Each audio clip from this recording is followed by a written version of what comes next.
أعوذ بالله من الشيطان الرجيم. بسم الله الرحمن الرحيم. عما يتساءلون عن النبأ العظيم الذي هم فيه مختلفون. كلا سيعلمون ثم كلا سيعلمون. ألم نجعل الأرض مهادا والجبال أوتادا وخلقناكم أزواجا وجعلنا نومكم سباتا وجعلنا الليل لباسا وجعلنا النهار معاشا وبنينا فوقكم سبعا شدادا وجعلنا سراجا وهاجا وأنزلنا من المعصرات ماء ثجاجا لنخرج به حبا ونباتا وجنات ألفافا. إن يوم الفصل كان ميقاتا يوم ينفخ في الصور فتأتون أفواجا وفتحت السماء فكانت أبوابا وسيرت الجبال فكانت سرابا. إن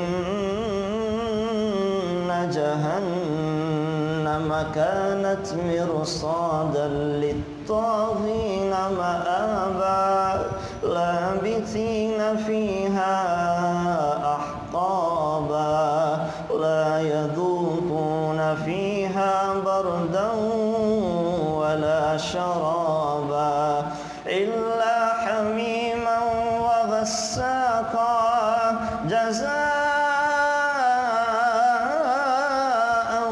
وفاقا. إنهم كانوا لا يرجون حسابا وكذبوا بآياتنا كذابا وكل شيء أحصيناه كتابا فذوقوا فلن نزيدكم إلا عذابا. صدق الله العظيم. بسم اللہ الرحمن الرحیم. کل کچھ چیزیں میں نے ذکر کر دی تھی عامہ پارے کے حوالے سے، کچھ آج ذکر کر دیتا ہوں. یہ جو سورہ انفطار ہے، اذا السماء انفطرت واذا الكواكب انتثرت واذا البحار فجرت واذا القبور بعثرت علمت نفس ما قدمت واخرت. اللہ بڑے عجیب انداز میں انسان کو جھنجھوڑنا چاہ رہے ہیں.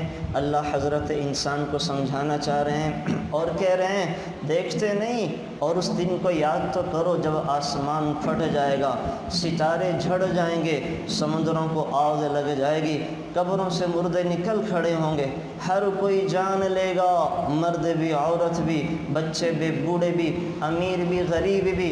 دنیا میں کیا کر کے آیا تھا، کیسے زندگی گزاری تھی، کیسے جوانی کو گزارا، کیسے بڑھاپے کو گزارا، کیسے ایک بہو بن کے زندگی گزاری، کیسے ایک ساس بن کے زندگی گزاری، کیسے ایک ماں بن کے زندگی گزاری، کیسے ایک خامند بن کے باپ بن کے زندگی گزاری، کیسے ایک دوست اور دشمن بن کے زندگی گزاری، کیسے ایک پڑوسی بن کے زندگی گزاری تھی، کیسے ایک تاجر بن کے زندگی گزاری تھی.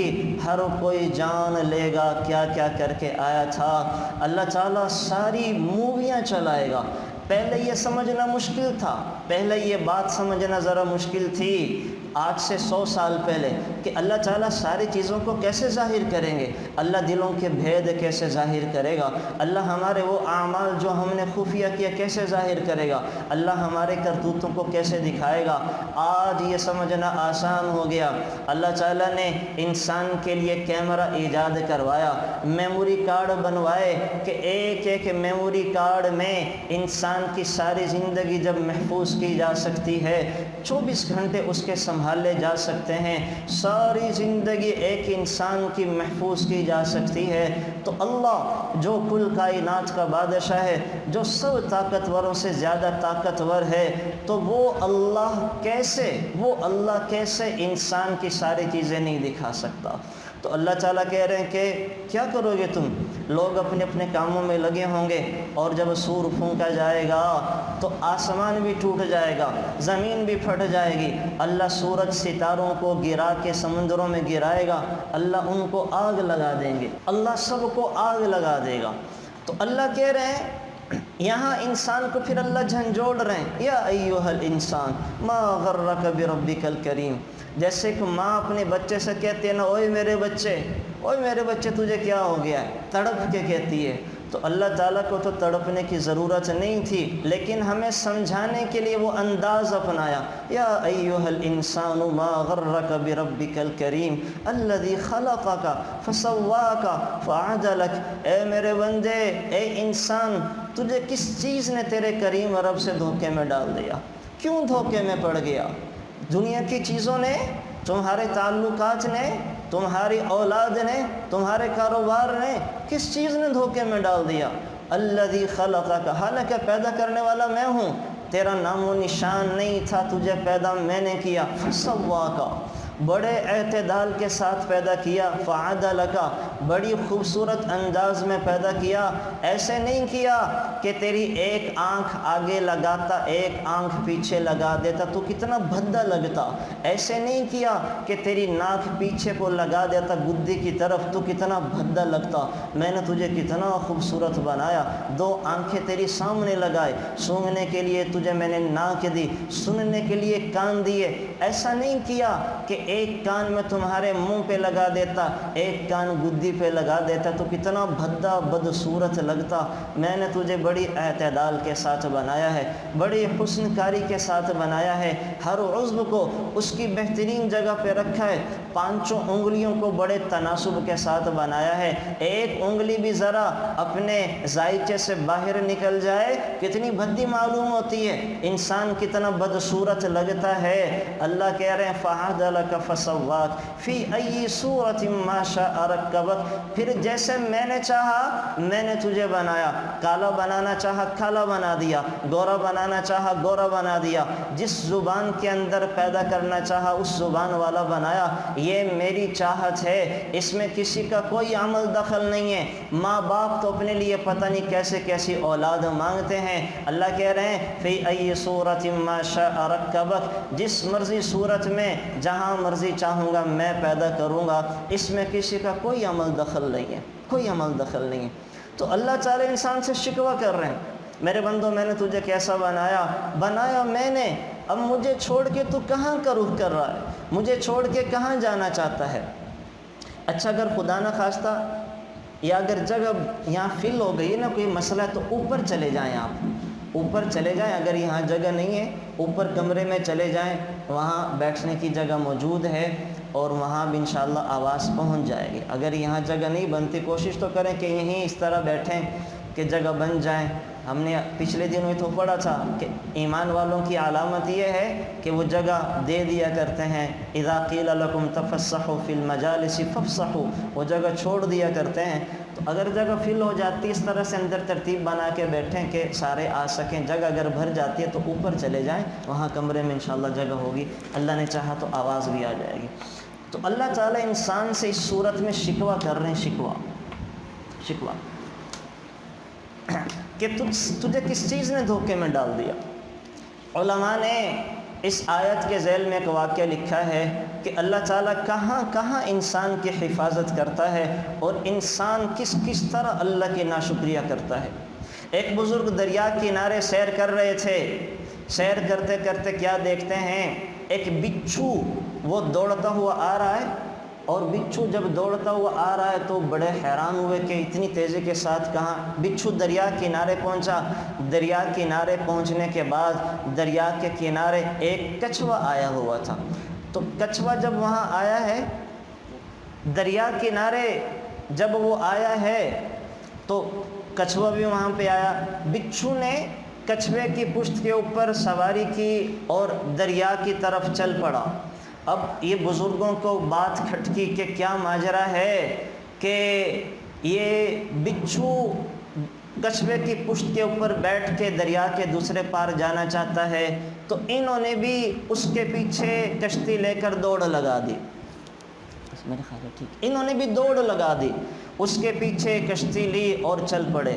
اب بچھو جب دوسری طرف اترا ہے، دوسری طرف اترتے اس نے جنگل میں دوڑ لگا دی۔ اب یہ بزرگ ان کے پیچھے پیچھے پیچھے پیچھے جنگل میں جا کے کیا دیکھتے ہیں کہ ایک آدمی درخت کے نیچے سویا ہوا ہے، اور اوپر سے ایک سانپ نیچے کی طرف آ کے اس سوئے ہوئے آدمی کو ڈسنا چاہتا ہے۔ تو یہ بچھو بھی وہاں پہنچا، اور بچھو نے جا کے جلدی سے سانپ کو ڈسا۔ سانپ اس کے زہر کی وجہ سے مرا، اور زمین پر جب وہ تڑپ کے پتوں کی پھڑپھڑاہٹ محسوس ہوئی تو وہ سونے والا بھی جاگ گیا۔ اب سونے والے کو کچھ سمجھ نہیں آ رہی کہ کیا ہوا ہے، تو سونے والے نے یہ کیا کہ جلدی سے اٹھ کے بچھو کو مارنا چاہا۔ جب بچھو کو مارنا چاہا تو ان بزرگوں نے اس آدمی کا ہاتھ پکڑ لیا اور کہا، ارے اللہ کے بندے، تو غفلت کی نیند میں سویا ہوا تھا، تجھے نہیں پتہ تھا کہ آج تیری زندگی کی شام ہو جائے گی۔ لیکن اللہ تعالیٰ جو کہ حفیظ ہیں، ہر جگہ پہ انسانوں کی حفاظت کرتا ہے، اللہ تعالیٰ نے تجھے بچانے کے لیے کہاں سے بچھو کو بھیجا جس نے تیرے دشمن سانپ کو ہلاک کر دیا۔ تو اللہ ایسے حفیظ ہیں، ہر جگہ انسان کی حفاظت کرتا ہے۔ اللہ پھر شکوہ بھی کر رہے ہیں، جب حفیظ میں ہوں تو مجھے چھوڑ کے کہاں جاتے ہو، جب کریم میں ہوں تو مجھے چھوڑ کے کہاں جاتے ہو، جب رزق کے خزانے میرے پاس ہیں، تمہیں کھلاتا پلاتا سلاتا جگاتا میں ہوں، مجھے چھوڑ کے کہاں جاتے ہو، کس کی طرف دوڑ لگاتے ہو۔ ما غرک بربک الکریم، تجھے تیرے کریم رب سے کس چیز نے غافل کر دیا، کیوں غفلت میں پڑا ہوا ہے۔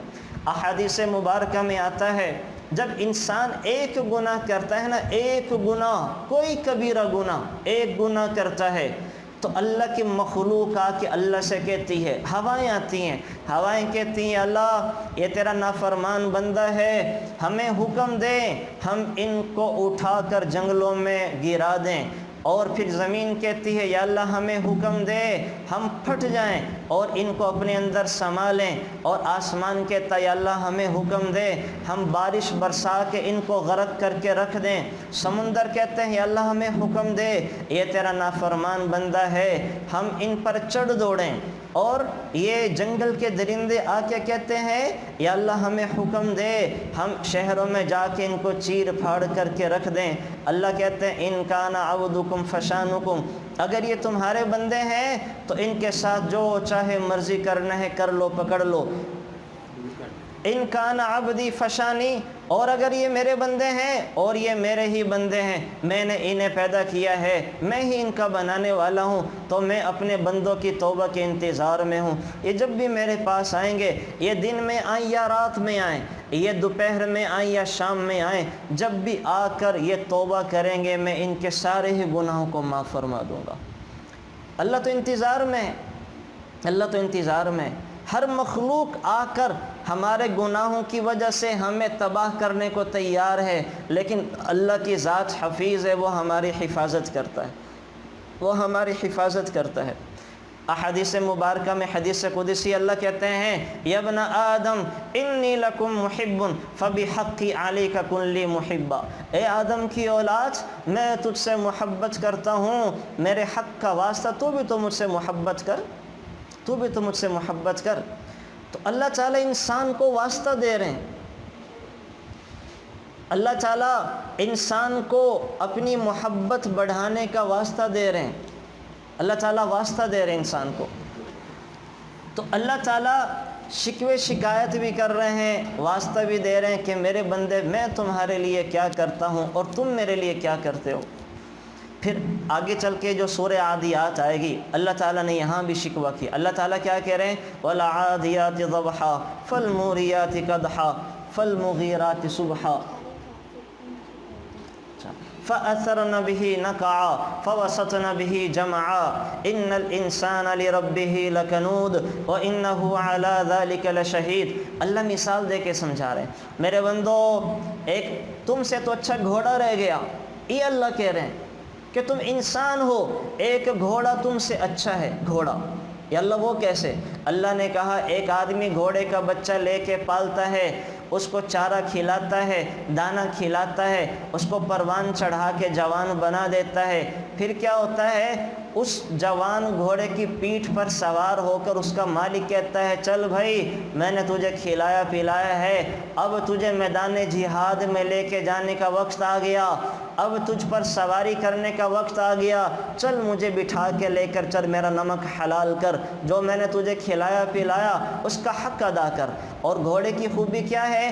اپنے مالک کو لے کر میدان جہاد میں جب جاتا ہے، سواری میں جاتا ہے، اس کے لیے سواری بنتا ہے تو گھوڑے پر دائیں سے بھی تیر برستے ہیں، بائیں سے بھی تیر برستے ہیں، آگے بھی سے بھی تیر برستے ہیں، تلواریں بھی اس کے اوپر گرتی ہیں، لیکن گھوڑا پیٹھ دکھا کے پیچھے نہیں بھاگتا.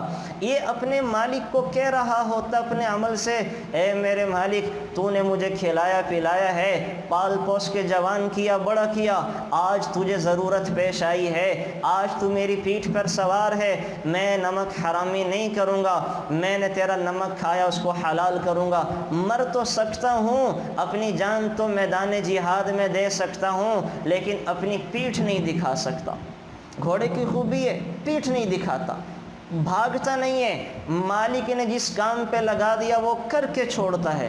تو اللہ کہہ رہے میرے بندے تو تھا کوئی نہیں، جب تو پیدا ہوا میں نے تیرے ماں باپ کے دل میں تیری محبت ڈال دی. وہی آوارہ باپ جو کچھ کام کرنے کو تیار نہیں تھا، جب تو پیدا ہوا وہ کمانے لگا، وہ گھر میں رزق لے کے آنے لگا، میں نے اس کو ذمہ دار بنا دیا. وہ لڑکی جس کو میں نے ماں بنایا، ماں بننے سے پہلے اس سے گندگی غلاظت سے نفرت تھی، اس سے گندگی سے گھن آتی تھی، لیکن میں نے اس کے دل میں تیری محبت ڈال دی. وہ تیری پوٹیاں بھی صاف کرتی ہے، تیرا پیشاب پیخانہ بھی صاف کرتی ہے. وہی بچی ماں بننے سے پہلے وہ 1 گھنٹہ جاگنا گوارا نہیں کرتی، اب تیری محبت میں نے اس کے دل میں ڈال دی. وہ راتوں کو جاگتی ہے، ساری ساری رات جاگ کے تیرا خیال کرتی ہے، تیرے سونے پر سوتی ہے، تیرے جاگنے پر جاگ جاتی ہے. وہ بچی جو بے پرواہ تھی، جسے کسی چیز کی فکر نہیں تھی، جب تجھے میں نے اس کی گود میں لا کر ڈالا تو وہی بچی اتنی ذمہ دار بن گئی. دن میں 10 دفعہ فیڈر بنا کے تجھے دیتی ہے، دن میں 10 دفعہ تجھے وہ کھیلتے کھلاتے تھکتی نہیں ہے. اپنے ماں باپ کو ایک پانی کا گلاس نہیں دیتی تھی، تجھے 5 10 دفعہ دن میں فیڈر بنا کے دیتی ہے. سارا دن تجھے گود میں لیے لیے پھرتی ہے. اے میرے بندے میں نے اس ماں کے دل میں تیری محبت ڈال دی. پھر جب تو بڑا ہوا، بڑا ہونے کے بعد میں نے تیرے باپ اور ماں کے دل میں تیری محبت ڈال دی کہ تیرا خیال کریں، وہ تیرا لحاظ کریں، وہ تیرا پاس کریں، تیرے سکول کا بندوبست کریں، تجھے پھر اور بڑا ہو کے تیرے نکاح کا بندوبست کریں، تیرے گھر کا بندوبست کریں، تیری رہائش کا بندوبست کریں. اے میرے بندے جب پھر تجھ پر جوانی آئی اور تجھے میں نے اپنی طرف بلایا کہ اب تو بڑا ہو گیا، مجھے بھی آ کے سجدہ کر، میرے بھی سجدہ حضور ہو، میرے در پہ بھی پیش ہو، میرے سامنے آ کر بھی اپنی راز و نیاز کو پیش کر. اب میری بھی تو مان، عبادات جو میں نے بتائی ہیں وہ بھی تو کر، جو معاملات میں نے جس نہج پہ کرنے کو کہا ہے وہ بھی تو کر. لیکن تو نے کیا کیا؟ تو نے جوانی کے غرور اور نشے میں آ کر میری نافرمانیاں شروع کر دی، تو نے بغاوتیں شروع کر دی. میں نے تجھے مال کیا دیا، تو تکبر میں آ گیا. میں نے تجھے صحت کیا دی، تو بگڑ ہی گیا. میں نے تجھے جوانی کیا دی، تو اترا ہی گیا. میں نے تجھے عہدہ کیا دیا، تو تکبر غرور کے اندر آ گیا. تو ایک گھوڑا تجھ سے زیادہ اچھا ہے جو اپنے مالک کا وفادار ہے، اپنے مالک کے لیے قربان تو ہو جاتا ہے، پیچھے نہیں ہٹتا. اور تو جیسے جیسے بڑا ہوتا ہے میرا باغی بنتا چلا جاتا ہے. تو اللہ شکوے شکایتیں کر رہے ہیں، اللہ شکوے. تو میں بھی غور کروں، آپ بھی غور کریں کہ اللہ کے شکوے شکایتیں ہمارے لیے کیسے ہیں. تو اللہ کہہ رہے ہیں بڑے لاڈ اور پیار سے، یا ایھا الانسان ما غرک بربک الکریم، اے میرے بندے کس چیز نے تجھے تیرے رب سے غافل کر دیا۔ دیکھیں ایک ہوتی ہے نا ماں باپ کی محبت، اولاد کی محبت، چیزوں کی محبت، اور ایک اللہ کی محبت آپ دیکھیں، سب سے زیادہ اللہ کی محبت ہے۔ ماں بھی تنگ آئے نا اولاد سے، آج کل مائیں بھی دھکے دے کے نکال دیتی ہیں، باپ تنگ آئے اولاد سے، باپ بھی دھکے دے کے نکال دیتا ہے، آگ کر دیتا ہے۔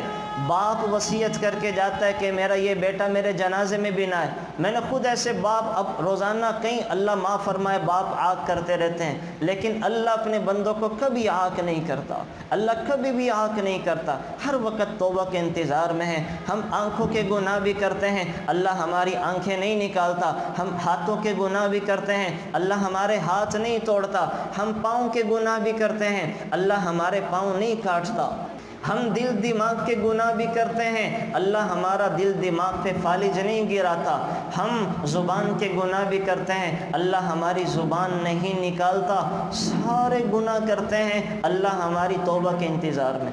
ہر کوئی چھوڑ دیتا ہے، ہر کوئی اللہ نہیں چھوڑتا، اللہ نہیں چھوڑتا بندے کو، اللہ نہیں چھوڑتا۔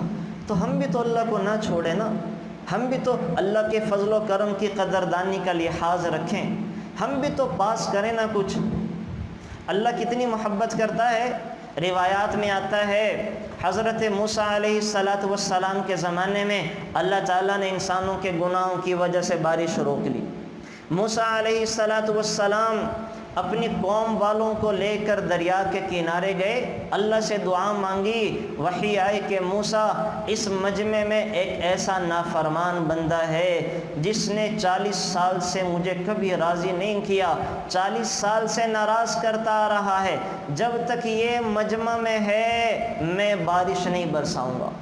کتنے گناہ ہوں گے اس آدمی کے کہ اللہ تعالیٰ نے کلیم اللہ کی دعا بھی روک لی، حضرت موسیٰ کی دعا بھی روک لی، کتنے گناہ ہوں گے، کتنے گناہ ہوں گے۔ حضرت موسیٰ نے اعلان کیا کہ بھائی اس مجمع میں ایک ایسا بندہ ہے، جب تک وہ مجمع میں موجود ہے اللہ بارش نہیں برسائیں گے، وہ مجمع سے چلا جائے، نکل جائے۔ اب آدمی سمجھ گیا جو گنہگار تھا، اس نے دل میں دعا کی، کہنے لگا اللہ سے ان خرجت ففضحت نفسی، اگر میں اب نکلوں گا اپنے آپ کو ذلیل کر بیٹھوں گا، سارے لوگ پہچان جائیں گے، سمجھ جائیں گے اچھا یہ وہ بدبخت ہے، یہ وہ منحوس تھا ہمارے بیچ میں کہ جس کی وجہ سے بارشیں رک گئیں۔ اب وہ یہ خیالات سوچ رہے کہ میری تو بے عزتی ہوگی، میں ذلیل ہو جاؤں گا۔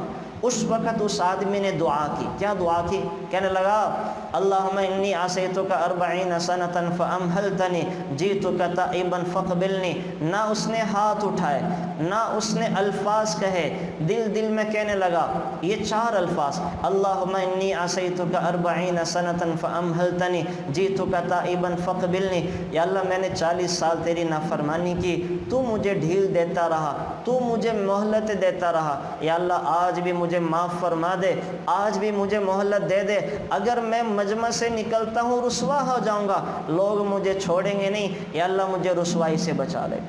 4 سیکنڈ کی دعا کی، آسمان سے چھم چھم بارش برسنا شروع ہو گئی، بارش برسی۔ موسیٰ علیہ السلام نے کہا یا اللہ مجمع سے نکلا تو کوئی بھی نہیں ہے، بارش کیسے ہو گئی؟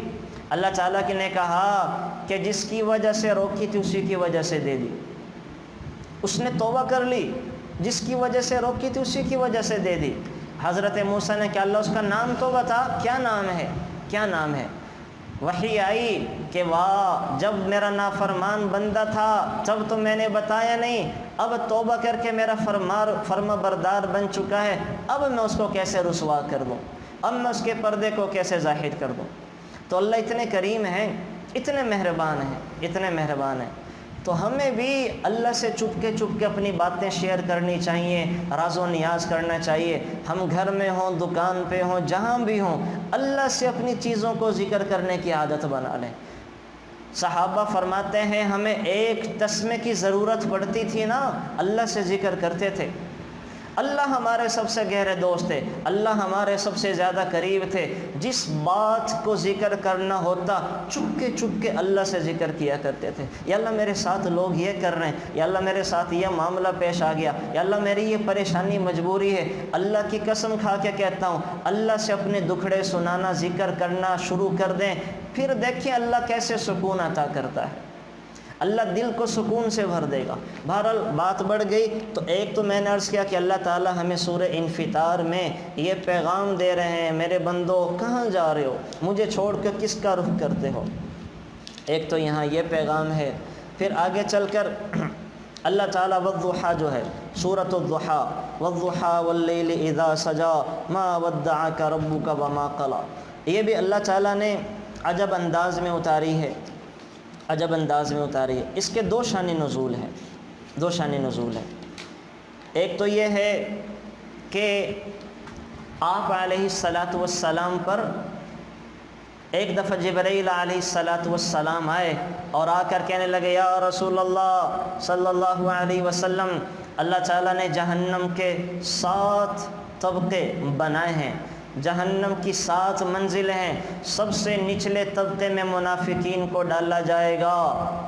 اچھا سے پہلے میں ایک چیز، 3 دن آپ علیہ السلام پر ایسے گزرے کہ آپ علیہ السلام مسجد میں تشریف لاتے، نماز پڑھا کے چلے جاتے، مسجد میں تشریف لاتے، نماز پڑھا کے چلے جاتے، نہ صحابہ سے گفتگو فرما رہے ہیں، نہ صحابہ سے ملاقات کر رہے ہیں، اور نہ ہی صحابہ میں بیان کر رہے ہیں۔ اب صحابہ کے تو شب و روز وہ سرکار دو عالم صلی اللہ علیہ وسلم کو دیکھتے سنتے گزرا کرتے تھے، بڑے بے چین ہوئے، بڑے بے قرار ہوئے کہ ہمارے نبی کو کیا ہو گیا، نہ کھاتے ہیں نہ پیتے ہیں نہ بات کرتے ہیں، کیا ہوا؟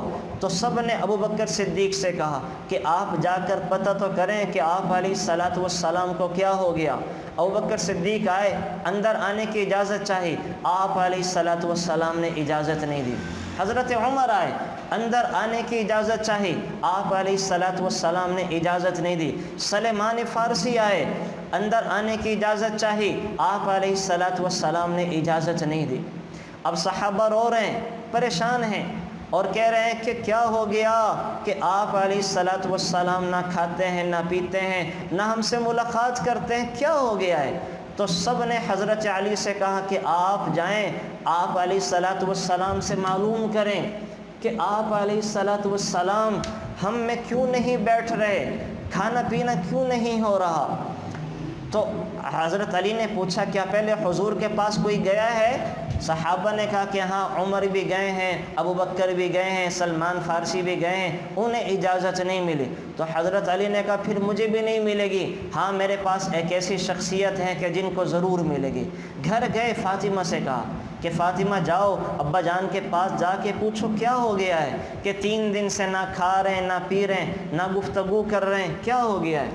تو حضرت فاطمہ گئیں، ابا جان سے اجازت چاہی، آپ علیہ السلام نے بیٹی کو گلے لگایا اور رونے لگے ہیں۔ حضرت فاطمہ پوچھ رہی ہیں کہ ابا جان میں آپ پر قربان کیا ہو گیا ہے، 3 دنوں سے آپ نہ کھا رہے ہیں نہ پی رہے ہیں نہ ہی صحابہ سے گفتگو کر رہے ہیں، کیا ہو گیا ہے؟ اس وقت میرے نبی نے فرمایا فاطمہ میری بیٹی، میرے پاس جبرائیل آئے تھے اور آ کر کہہ کر گئے تھے اللہ تعالیٰ نے جہنم کی 7 منزلیں بنائی ہیں، سب سے نچلے طبقے میں منافقین کو ڈالا جائے گا، اس سے اوپر کے طبقے میں مشرکین کو ڈالا جائے گا، پھر 5ویں طبقے میں سورج کی پجاریوں کو ڈالا جائے گا، 4تھے طبقے میں چاند اور ستارے کی پوجا کرنے والوں کو ڈالا جائے گا، 3رے طبقے میں یہودیوں کو ڈالا جائے گا، 2 طبقے میں عیسائیوں کو ڈالا جائے گا۔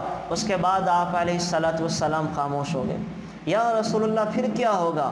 اس کے بعد آپ علیہ السلام نے روتے ہوئے کہا کہ فاطمہ میری بیٹی، پھر جبریل نے مجھے کہا کہ جو سب سے اوپر کا طبقہ ہے جس کا نام جہنم ہے، اس میں میری امت کے گناہگاروں کو ڈالا جائے گا۔ فاطمہ یہ چیز مجھے چین نہیں لینے دے رہی۔ یہ کہنا تھا، پھر آپ علیہ بے ہوش ہو گئے۔ اتنی دیر میں جبرائیل علیہ آئے اور آ کر یہ سورت والضحی واللیل اذا سجا ما ودعک ربک وما قلی وللآخرۃ خیر لک من الاولی ولسوف یؤتیک ربک فترضی، اے میرے نبی پریشان نہ ہو، آپ کا رب آپ کو ناراض نہیں کرے گا، جتنے پر آپ راضی ہوں گے آپ کا رب آپ کو اتنا عطا کر کے چھوڑے گا، آپ پریشان نہ ہو، آپ کا رب آپ کو راضی کر کے چھوڑے گا، آپ کا رب آپ کو راضی کر کے چھوڑے گا۔ تو یہ وجہ ہے کہ اللہ تعالیٰ آپ علیہ السلام کی طفیل، آپ علیہ السلام کی برکت سے امت کی سفارش قبول فرمائیں گے، اور آپ علیہ السلام کی دعا کی برکت سے اللہ تعالیٰ کئی لوگوں کو جہنم سے چھٹکارا عطا فرمائیں گے۔ تو یہ شفیق نبی ہیں۔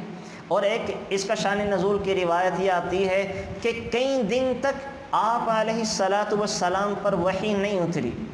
جب کئی دن تک وحی نہیں اتری تو آپ علیہ السلام سے لوگوں نے کہنا شروع کر دیا اودعک ربک وقلی، کیا آپ کے رب نے آپ کو چھوڑ دیا ہے؟ آپ کا رب کہاں چلا گیا؟ آپ کو چھوڑ دیا ہے؟ اچھا، صحابہ کی بات اور منافقین کی بات کا تو آپ علیہ السلام نے کوئی اثر نہیں لیا، لیکن حضرت خدیجہ نے بھی کہہ دیا۔ جب اپنے کوئی بات کہے نا، انسان زیادہ دکھی ہوتا ہے، اپنے کوئی تانا دے دیں انسان زیادہ دکھ محسوس کرتا ہے۔ حضرت خدیجہ نے بھی کہہ دیا، کہیں اللہ تعالیٰ نے چھوڑ تو نہیں دیا؟ بس یہ کہنا تھا کہ جبرائیل علیہ السلام دوڑتے دوڑتے اور دوڑ کر یہ صورت لے کر آئیں، والضحی واللیل اذا سجا ما ودعک ربک وما قلی، اے کالے زلفوں والے، چاند کے مکھڑے والے، ما ودعک ربک وما قلی، آپ کے رب نے آپ کو چھوڑا نہیں ہے، آپ کا رب آپ کو کیسے چھوڑ سکتا ہے؟ وہ تو آپ کو راضی کر کے رہے گا، وہ تو آپ کو راضی کر کے رہے گا۔ تو سورۃ الضحیٰ میں اللہ تعالیٰ نے یہ بتایا۔ پھر آگے چل کر والتین والزیتون ہے، وطور سینین وہذا البلد الامین لقد خلقنا الانسان فی احسن تقویم۔ اللہ تعالیٰ کہہ رہے ہیں کہ میں نے انسان کو سب سے زیادہ حسین مخلوق بنایا ہے، جتنی بھی میں نے مخلوق بنائی ہے سب سے زیادہ حسین مخلوق ہی ہے۔ خلیفہ منصور تھا ابو جعفر کے زمانے میں، بنو امیہ کا خلیفہ منصور، اس نے اپنی بیوی کو، چاندنی رات تھی، اپنی بیوی کے ساتھ محل کی چھت پہ تھا، تو چاند کو دیکھتا ہے، اپنی اہلیہ کو دیکھتا ہے، تو اس نے کہہ دیا اگر تو چاند سے زیادہ حسین نہ ہوئی تو تجھے 3 طلاقیں ہیں۔ اب جب علماء سے فتویٰ لیا تو علماء نے فتویٰ دیا کہ طلاقیں تو ہو گئی ہیں، 14ویں کا چاند زیادہ حسین ہے۔ تو لوگوں نے کہا کہ ابو حنیفہ کے کسی شاگرد سے پتہ کرو، وہ اس مسئلے کو حل کریں گے۔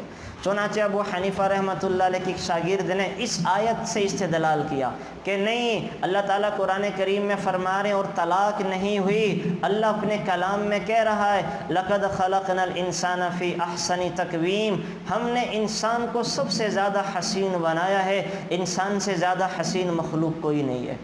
تو یہ جب استدلال اس آیت سے سنا تو علماء نے کہا ہاں انسان سب سے زیادہ حسین ہے، اور وہ اس طرح سے طلاق سے بچ گئے۔ تو ایک یہاں پہ اللہ تعالیٰ یہ چیز ذکر کر رہے ہیں۔ پھر اس کے بعد انا انزلناہ فی لیلۃ القدر ہے، وما ادراک ما لیلۃ القدر، یہ اللہ نے کیوں اتاری؟ اللہ نے یہ صورت کیوں اتاری؟ ہوا یہ تھا کہ آپ علیہ السلام منبر پر تشریف لائے، اور منبر پر تشریف لانے کے بعد بنی اسرائیل کا ایک عبادت گزار تھا جس کا نام شمعون تھا۔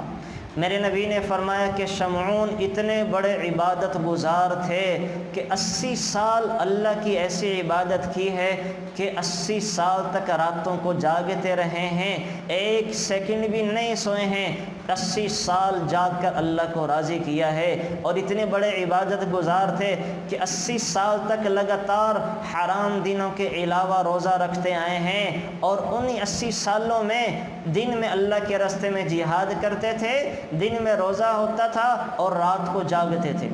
تو صحابہ کو بڑا رشک ہوا، اتنی عبادتیں، ہم تو اتنی عبادت نہیں کر سکتے، ہماری تو عمریں ہی 60 70 سال ہیں۔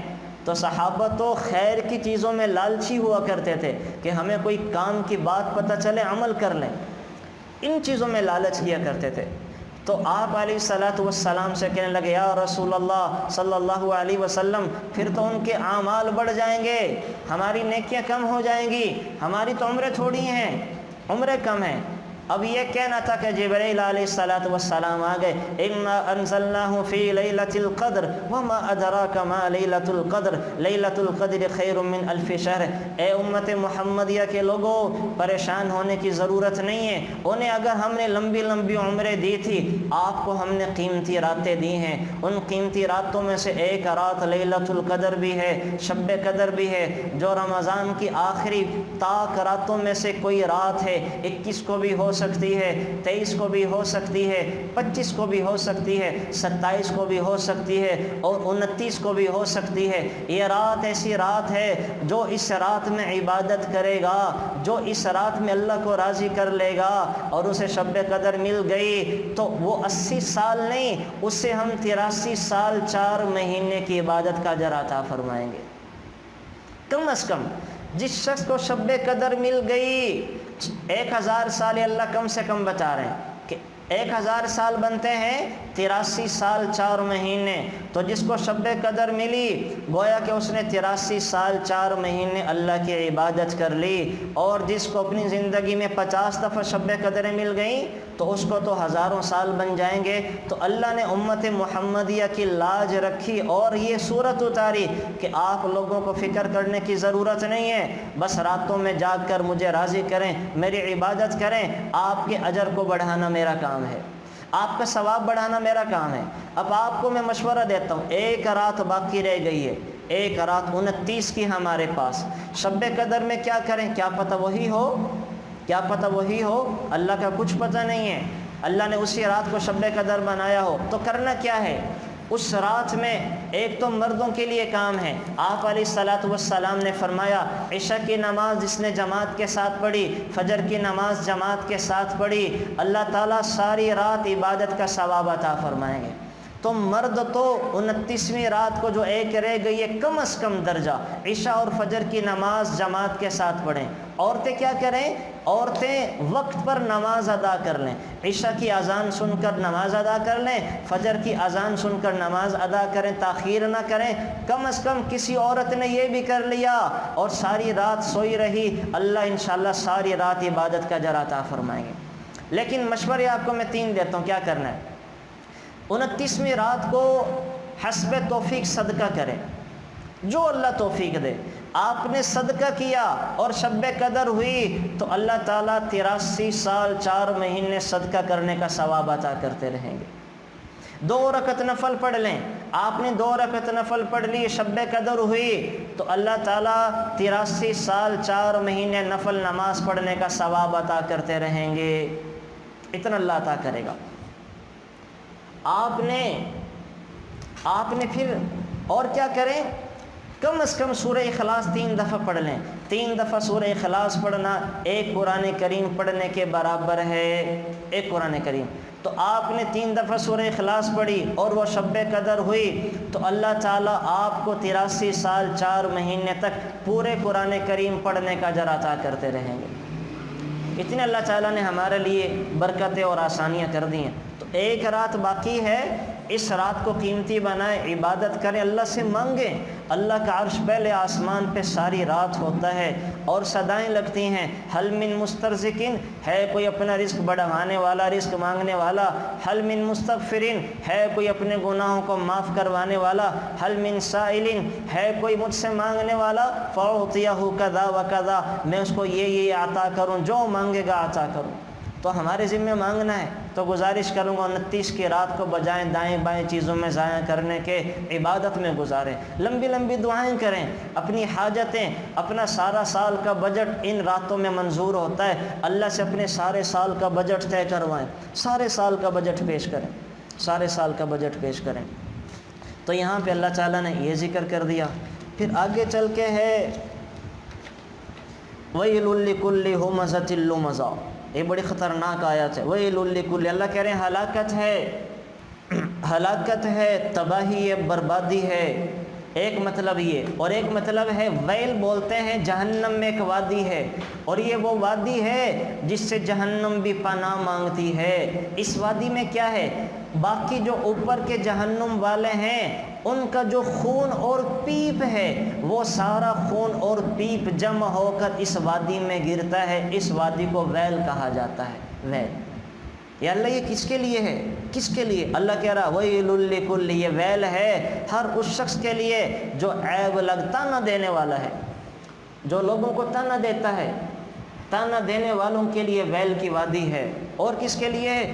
ہو مزہ لو مزہ، جو عیب لگانے والے ہیں، جن کا کام لوگوں پر عیب لگانا ہے، لوگوں پر تہمتیں لگاتے رہتے ہیں، عیب لگاتے رہتے ہیں، اپنے بھائی بہنوں میں نقص نکالتے رہتے ہیں، ان لوگوں کے لیے۔ اور کون ہے؟ الذی جمع مالا وعددا، جو اپنے مال کو سمیٹ سمیٹ کے جمع کر کر کے رکھتا ہے۔ یحسب ان مالہ اخلدا، اور یہ سمجھتا ہے کہ یہ میرا مال ہمیشہ رہے گا، میرے کام آئے گا، یہ ہمیشہ رہے گا، میرے کام آنے والا۔ تو اللہ کہہ رہے ہیں کہ ایسے لوگوں کے لیے یہ جہنم کی وادی ویل ہے، جو اخلاق کے گرے ہوئے ہیں، جو بد کردار ہیں، جو لوگوں پر عیب لگاتے ہیں، لوگوں کو تانے دیتے نہیں تھکتے ہیں، ایسے لوگوں کے لیے ہے۔ تو یہ بڑی خطرناک بات ہے، عام طور پر عورتوں میں یہ عادت پائی جاتی ہے۔ تو اللہ معاف فرمائے، جگہ جگہ بات بات میں نقص نکالنا، عیب نکالنا، تانے دینا، تو یہ بڑی خطرناک صورت ہے اور وعید ہے جو اللہ تعالی ہمیں سنا رہے ہیں، بتا رہے ہیں۔ تفصیل میں جانے کا موقع نہیں، ورنہ میں تفصیل ذکر کرتا، تو اب تو میں کچھ اور چیز ذکر کرنا چاہ رہا تھا تفصیل کے ساتھ، اس وجہ سے یہ تو بس میں نے اشارے کیے ہیں۔ انشاءاللہ عید کے بعد ہم اس پروگرام کو جب تفصیل کے ساتھ شروع کریں گے، اس میں پھر میں آپ کو ڈیٹیل کے ساتھ یہ ساری چیزیں بتاؤں گا۔ آگے چل کے سورہ فلق اور سورہ الناس ہے، یہ دونوں صورتیں اللہ تعالیٰ نے اکٹھی اتاری ہیں، اکٹھی اتاری ہیں۔ ہوا یہ تھا کہ آپ علیہ السلام پر 6 مہینے ایسے گزرے ہیں، آپ علیہ السلام پر جادو کر دیا۔ حضرت عائشہ سے روایت ہے، حضرت عائشہ فرما رہی ہیں کہ آپ علیہ السلام نے کہا اللہ تعالیٰ نے میری بیماری دور کر دی، اور فرمایا کہ خواب میں 2 شخص میرے پاس آئے، ایک میرے سرہانے بیٹھ گیا، ایک پاؤں کی طرف بیٹھ گیا۔ سرہانے والے نے دوسرے سے کہا ان کو کیا تکلیف ہے؟ دوسرے نے کہا یہ مسحور ہیں، ان پر جادو ہو گیا ہے۔ اس نے پوچھا کہ کس نے جادو کیا ہے؟ تو سر والے نے کہا کہ لبید بن عاصم نے، جو یہودیوں کا ساتھی بنا ہوا ہے، منافق ہے، اس نے کیا ہے۔ پھر اس نے پوچھا کس چیز پر جادو کیا ہے؟ تو اس نے بتایا دوسرے فرشتے نے، ایک کنگے اور اس کے دندانوں میں۔ پھر اس نے پوچھا کہ وہ کہاں اس نے چھپائی ہیں؟ تو فرشتے نے کہا، فرشتے نے بول کے بتایا کہ کھجور کے غلاف میں، جس میں کھجور کا پھل پیدا ہوتا ہے، وہ ایک کنویں میں ایک پتھر کے نیچے مدفون ہے، پتھر کے نیچے مدفون ہے، وہاں جادو کیا ہے۔ تو آپ علیہ السلام یہ خواب دیکھ کر بیدار ہوئے، کنویں پر تشریف لے گئے اور اس کو نکالا، اور اس میں 11 سوئیاں گڑی ہوئی تھی۔ آپ علیہ السلام ایک ایک سوئی نکالتے جاتے اور یہ ایک ایک آیت پڑھتے جاتے تھے، قل اعوذ برب الفلق، یہ 11 آیتیں ہیں، ایک ایک آیت پڑھتے جاتے تھے، اور ایک ایک آیت سے پڑھ کر آپ علیہ السلام سوئی کو نکالتے جاتے تھے۔ جیسے آپ نے یہ 11 آیتیں پڑھی ہیں، ساری صورت مکمل ہوئی ہے، اللہ تعالیٰ نے آپ کو ٹھیک کر دیا۔ تو آپ علیہ السلام نے فرمایا کہ اللہ نے میری بیماری دور کر دی، اللہ نے بیماری دور کر دی۔ پھر لوگوں نے آپ علیہ السلام سے کہا، یا رسول اللہ صلی اللہ علیہ وسلم، جس شخص نے آپ پر جادو کروایا ہم اس کو قتل نہ کر دیں، یہ منافق تھا، آپ علیہ السلام کے ساتھ رہتا تھا، سب کو پتہ تھا کہ یہ ہے۔ آپ علیہ السلام نے فرمایا کہ نہیں، اللہ تعالیٰ نے مجھے رحمت بنا کے بھیجا ہے، میں اس کو قتل نہیں کروں گا، میں کسی کی تکلیف کا سبب نہیں بن سکتا، میں کسی کی تکلیف کا سبب نہیں بن سکتا۔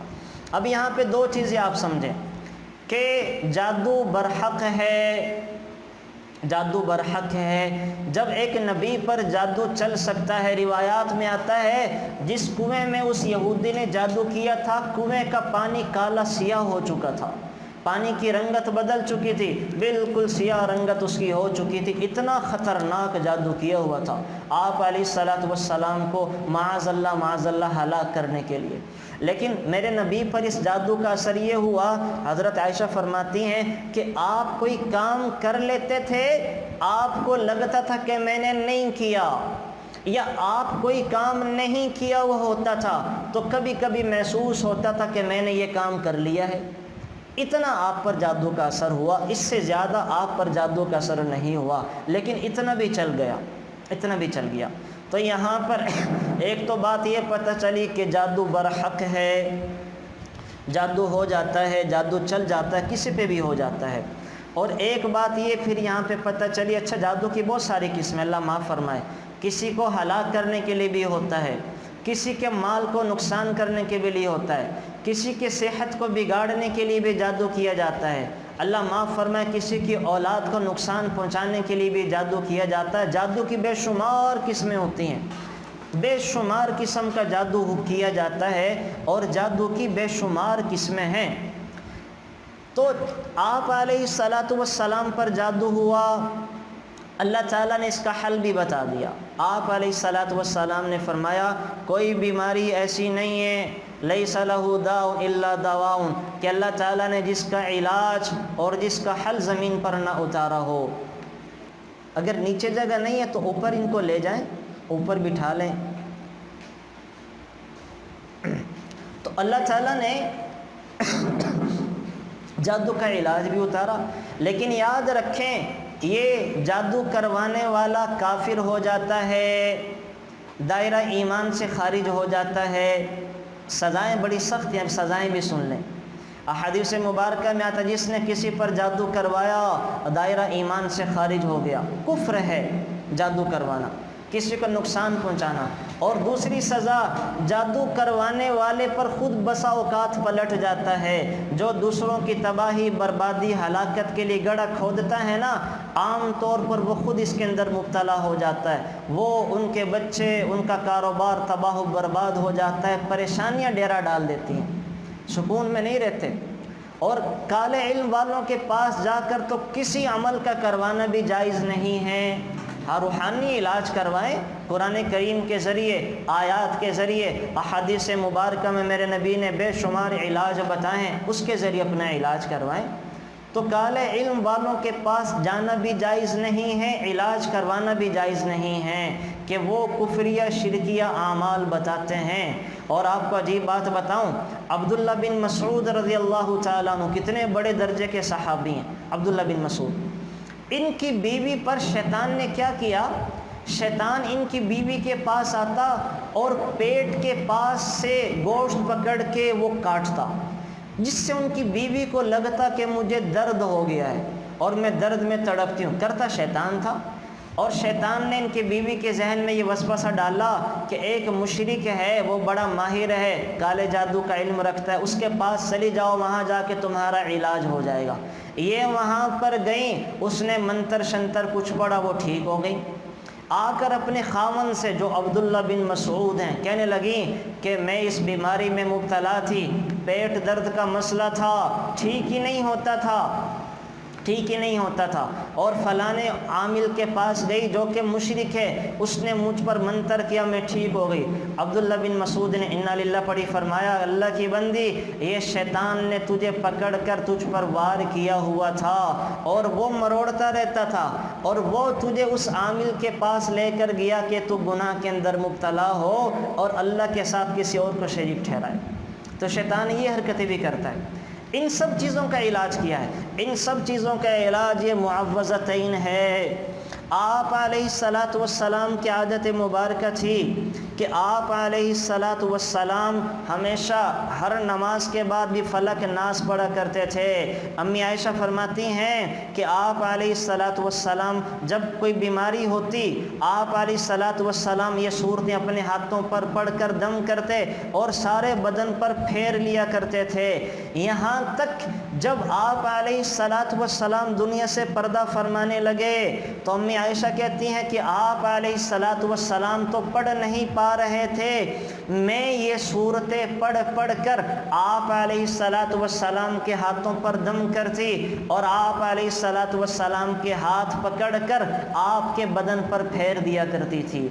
اس حالت میں بھی اور اس عالم کے اندر بھی سرکار دو عالم صلی اللہ علیہ وسلم یہ صورتیں پڑھ کے حضرت عائشہ آپ علیہ الصلاۃ والسلام پر دم کر رہی ہیں۔ تو یہ صورتیں بڑی اہم ہیں، ان صورتوں کا معمول بنا لیں، اپنی زندگی کا حصہ بنا لیں۔ ہر نماز کے بعد تین دفعہ یہ دونوں صورتیں پڑھ کر اپنے اوپر دم کر لیں، انشاءاللہ کئی بیماریوں سے محفوظ رہیں گے، کم سے کم درجہ جادو سے محفوظ رہیں گے، اور اگر خدا نخواستہ کوئی جادو ہو بھی جائے تو اس کے اثرات بد سے محفوظ رہیں گے۔ حضرت عقبہ بن عامر کی حدیث میں کہ آپ علیہ الصلاۃ والسلام نے فرمایا کہ تمہیں کچھ خبر ہے، آج کی رات اللہ تعالیٰ نے مجھ پر ایسی آیات اتاری ہیں کہ ان کی مثل میں نے کوئی آیتیں نہیں دیکھی، وہ سورہ فلق اور ناس ہیں۔ تو آپ علیہ الصلاۃ والسلام ان کا بڑا اہتمام کیا کرتے تھے، ان کو پڑھا کرتے تھے۔ اور میں نے عرض کیا کہ جادو وغیرہ سے، شر سے، وہ خواہ انسانوں کا شر ہے یا جنات کا شر ہے، من شر الوسواس الخناس، اے اللہ میں خناس کے شر سے تیری پناہ چاہتا ہوں۔ وہ خناس کون ہے؟ الذی یوسوس فی صدور الناس من الجنۃ والناس، وہ انسانوں میں سے بھی ہو سکتا ہے، وہ جنات میں سے بھی ہو سکتا ہے۔ مطلب ہم یہ کہہ رہے ہوتے ہیں یہ پڑھ کے، یا اللہ اگر انسان مجھے تکلیف پہنچانے میں لگا ہے میں ان کے شر اور وسوسوں سے تیری پناہ چاہتا ہوں، یا اللہ اگر جنات مجھے تکلیف پہنچانے میں لگے ہوئے ہیں تو میں ان کے شر اور وسوسوں سے تیری پناہ مانگتا ہوں۔ یہ مطلب ہے اس کا، یہ مطلب ہے۔ تو اس کو اپنی عادت بنا لیں، سورہ فلق اور ناس ہر نماز کے بعد تین دفعہ پڑھ کے اپنے ہاتھوں پر دم کر لیا کریں۔ اللہ کا فضل ہے، میرے پاس جتنے بھی مریض آتے ہیں دم کروانے آتے ہیں، میں انہیں لازمی یہ بتاتا ہوں، خاص طور پر جو جسمانی مریض ہوتے ہیں، اور الحمدللہ اس کا بڑا اچھا نتیجہ نکلتا ہے۔ بڑے بڑے امراض والے جنہیں ڈاکٹر یا تو لا علاج کے دیتے ہیں یا جو مسلسل دوائیاں استعمال کر رہے ہوتے ہیں، اللہ کا فضل ہے اس سورت کے استعمال سے اللہ تعالیٰ شفا عطا فرماتے ہیں۔ تو جتنے بھی مریض ہیں، اور ہم میں سے ہر کوئی مریض ہے، تو اس سورت کو ہر نماز کے بعد تین دفعہ پڑھے، اپنے ہاتھوں پر دم کرے اور اپنے سارے جسم پر پھیل دے، انشاءاللہ اللہ شفا دیں گے۔ کوئی اچانک بیماری آ جائے تو میرے نبی کی سنت، میرے نبی کا وظیفہ کیا ہے؟ حضرت عائشہ کیا کر رہی ہیں؟ بیماری میں اس کو تین دفعہ پڑھ کر آپ علیہ الصلاۃ والسلام کے ہاتھوں پر دم کر کے ان کا ہاتھ بدن پر پھیر دیتی، تو ہم بھی اس کو یہ کریں تو اس سے انشاءاللہ حفاظت ہوگی، عافیت ہوگی۔ تو ایک تو میں نے بتایا کہ کالا جادو، کالا علم کروانا حرام ہے، کروانے والا اسلام سے نکل کر کفر کی سرحدوں میں داخل ہو جاتا ہے، جب تک توبہ نہ کرے وہ معاف نہیں کیا جاتا۔ اور اس کا علاج بھی بتا دیا کہ علاج کیا ہے، علاج یہ ہے کہ جناب ان صورتوں کو پڑھا جائے، سورہ بقرہ بھی پڑھ لی جائے۔ اسی طریقے سے یہاں پر آپ علیہ الصلاۃ والسلام نے اس یہودی کو اور منافق کو معاف کر دیا اور مواخذہ نہیں فرمایا۔ اس کا مطلب یہ ہوا کہ اگر خدا نہ خواستہ ہم پر کوئی سحر وغیرہ کروائے تو بدلے میں اس پر انتقامی کارروائی کروانا جائز نہیں ہے۔ اگر خدا نہ خواستہ ہم پر کوئی سحر کروائے، نقصان پہنچانے کی کوشش کرے، تو بدلے میں قطعاً جائز نہیں ہے کہ ہم اسے نقصان پہنچائیں یا اس پر جادو کروا دیں۔ ہاں اتنا پڑھ سکتے ہیں، ایک دعا آپ کو بتاتا ہوں، یہ دعا کر سکتے ہیں، اور یہ آپ علیہ الصلاۃ والسلام کیا کرتے تھے یہودیوں کے شر سے بچنے کے لیے۔ کیا دعا؟ اللہم انا نجعلک فی نحورہم ونعوذ بک من شرورہم، اے اللہ میں اپنے دشمنوں کو تیرے حوالے کرتا ہوں اور ان کے شر سے تیری پناہ مانگتا ہوں۔ تو دشمن جس کے بھی ہیں وہ دیکھے ہوئے ہیں، بن دیکھے ہوئے ہیں، اس دعا کو 313 دفعہ اگر کوئی پڑھ لے گا انشاءاللہ اللہ دشمنوں سے نجات عطا فرمائیں گے۔ وہ دعا کیا؟ اللہم انا نجعلک فی نحورہم ونعوذ بک من شرورہم، یا کم از کم 21 دفعہ صبح شام پڑھنے کا معمول بنا لیں۔ 21 دفعہ صبح پڑھیں، 21 دفعہ شام، مطلب ذہن میں رکھ کے مطلب کیا ہے؟ اے اللہ اپنے دشمنوں کو تیرے حوالے کرتے ہیں، وہ دشمن جنہیں ہم جانتے ہیں یا نہیں جانتے، وَنَعُوذُ بِكَ مِن شُرُورِهِمْ، اور ان کی شرارتوں ان کی پریشانیوں سے تیری پناہ مانگتے ہیں۔ اور ظاہر ہے جو اللہ کی پناہ مانگے گا اللہ اس کو ضرور پناہ عطا فرمائیں گے، اللہ ضرور پناہ عطا فرمائیں گے۔ تو بہرحال یہ اس کے حوالے سے موٹی موٹی چیزیں میں نے ذکر کر دی ہیں۔ الحمدللہ ہمارے 30 پاروں کی تفسیر جو تھی، اہم چیزیں وہ مکمل ہو گئی ہیں، اور مبارک اور خوشخبری ہے ان لوگوں کے لیے جو ماشاءاللہ یہ سارے روزانہ آتے رہے، اور اللہ سے ہم دعا بھی کرتے ہیں کہ اللہ بطور خاص اپنی برکتیں ان کو عطا فرمائے جو یہاں پر روز یہ آتے رہے، اور انشاءاللہ جو نہیں آئے کسی وجہ سے اللہ انہیں بھی برکتیں عطا فرمائے، اللہ انہیں بھی اپنی فضل اور کرم فضل والے معاملے فرمائے۔ تو اس حوالے سے میں کچھ چیزیں آج آپ سے ذکر کر دیتا ہوں۔ دیکھیں قرآن کریم کی جب تکمیل ہوتی ہے نا، جب قرآن کریم مکمل ہوتا ہے، ایک چھوٹی سی آج محفل ہم نے یہاں پر لگائی ہے، ہمارے بچوں کی تکمیل ہوتی ہے، ایک چھوٹی سی محفل کہیں اسکول میں لگتی ہے، کسی پارک مسجد میں ہوتی ہے، ایک محفل حشر کے میدان میں اللہ تعالیٰ لگائے گا، اللہ تعالیٰ ایک محفل سجائیں گے، اس محفل میں میزبان اللہ ہوں گے، مہمان کون ہوں گے؟ آدم علیہ السلام سے لے کر سرکار دو عالم صلی اللہ علیہ وسلم تک 1.25 لاکھ انبیاء ہوں گے، اور کون ہوگا؟ میری آپ کی ساری نسلیں ہوں گی، ہمارے آباء و اجداد بھی ہوں گے، ہمارے بعد میں آنے والے پوتے پوتیاں نواسے بھی ہوں گے، ساری نسلیں ہوں گی۔ اللہ اعلان کریں گے، کنہیں بلائے گا؟ بادشاہوں کو کوئی نہیں، وزراء کو کوئی نہیں، سرداروں چودھریوں کو، آفیسرز کو کوئی نہیں، اللہ بلائے گا حفاظ کو۔ اعلان ہوگا کہاں ہے وہ ماں باپ، کہاں ہے وہ ماں باپ جنہوں نے اپنے بچوں کو دنیا میں قرآن کریم حفظ کروایا تھا، اپنے بچوں کو عالم بنایا تھا، اپنے بچوں کو دین کی راہوں پہ چلایا تھا، وہ ماں باپ آئیں، آج ان کی دستار بندی کی جائے گی، انہیں عزت کا تاج پہنایا جائے گا۔ اللہ کیا پہنائیں گے؟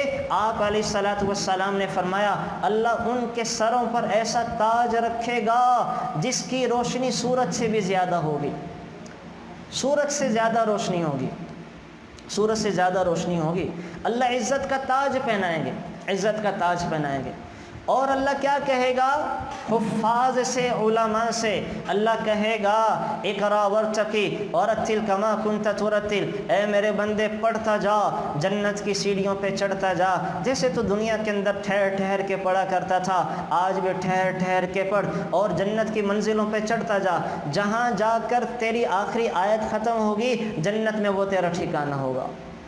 اللہ تعالیٰ نے جنت کی منزلیں بنائی ہیں، 6623 منزلیں ہیں، جتنی قرآن کریم کی آیتیں ہیں اتنے جنت کے درجے ہیں، اور ہر 2 منزلوں کے بیچ میں 500 سال کی انسانی آنکھ کی مسافت کا فاصلہ ہے۔ ہماری جو 2 منزلیں ہوتی ہیں کتنا ہوتا ہے؟ 8 فٹ کا 10 فٹ کا ہوتا ہے، جتنا لینٹر ہوتا ہے اتنا فاصلہ ہوتا ہے، لیکن اللہ تعالیٰ نے جنت کی 2 منزلوں کے بیچ میں 500 سال کی مسافت کا، جتنا زمین آسمان کی مسافت ہے، ہر 2 منزلوں کے بیچ میں اللہ تعالیٰ نے اتنا فاصلہ رکھا ہے، اتنا فاصلہ رکھا ہے۔ اور احادیث مبارکہ میں روایات میں آتا ہے کہ جنتی، نیچے والے جنتی جنت میں بیٹھے ہوں گے، جنت میں بیٹھے ہوں گے، جنت میں بیٹھے بیٹھے بڑی عمدہ اور بہترین قسم کی خوشبو آئے گی، تو جنتی فرشتوں سے پوچھے گا یہ خوشبو کہاں سے آ رہی ہے، کہاں سے آئی؟ فرشتے کہیں گے جو آپ سے اوپر والا جنتی ہے اس نے اپنے بستر پر کروٹ بدلی ہے، اللہ اس کی کروٹ سے یہ خوشبو پیدا فرما رہے ہیں۔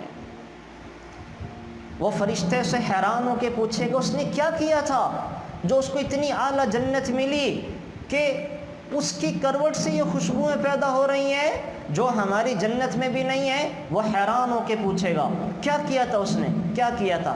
تو فرشتے کہیں گے کہ اس نے دنیا میں جب کام کا وقت تھا، دنیا میں جب محنت کرنے کا وقت تھا، صرف ایک دفعہ تم سے سبحان اللہ زیادہ کہا تھا، ایک دفعہ سبحان اللہ زیادہ کہا تھا، اللہ نے یہ جنت عطا کی۔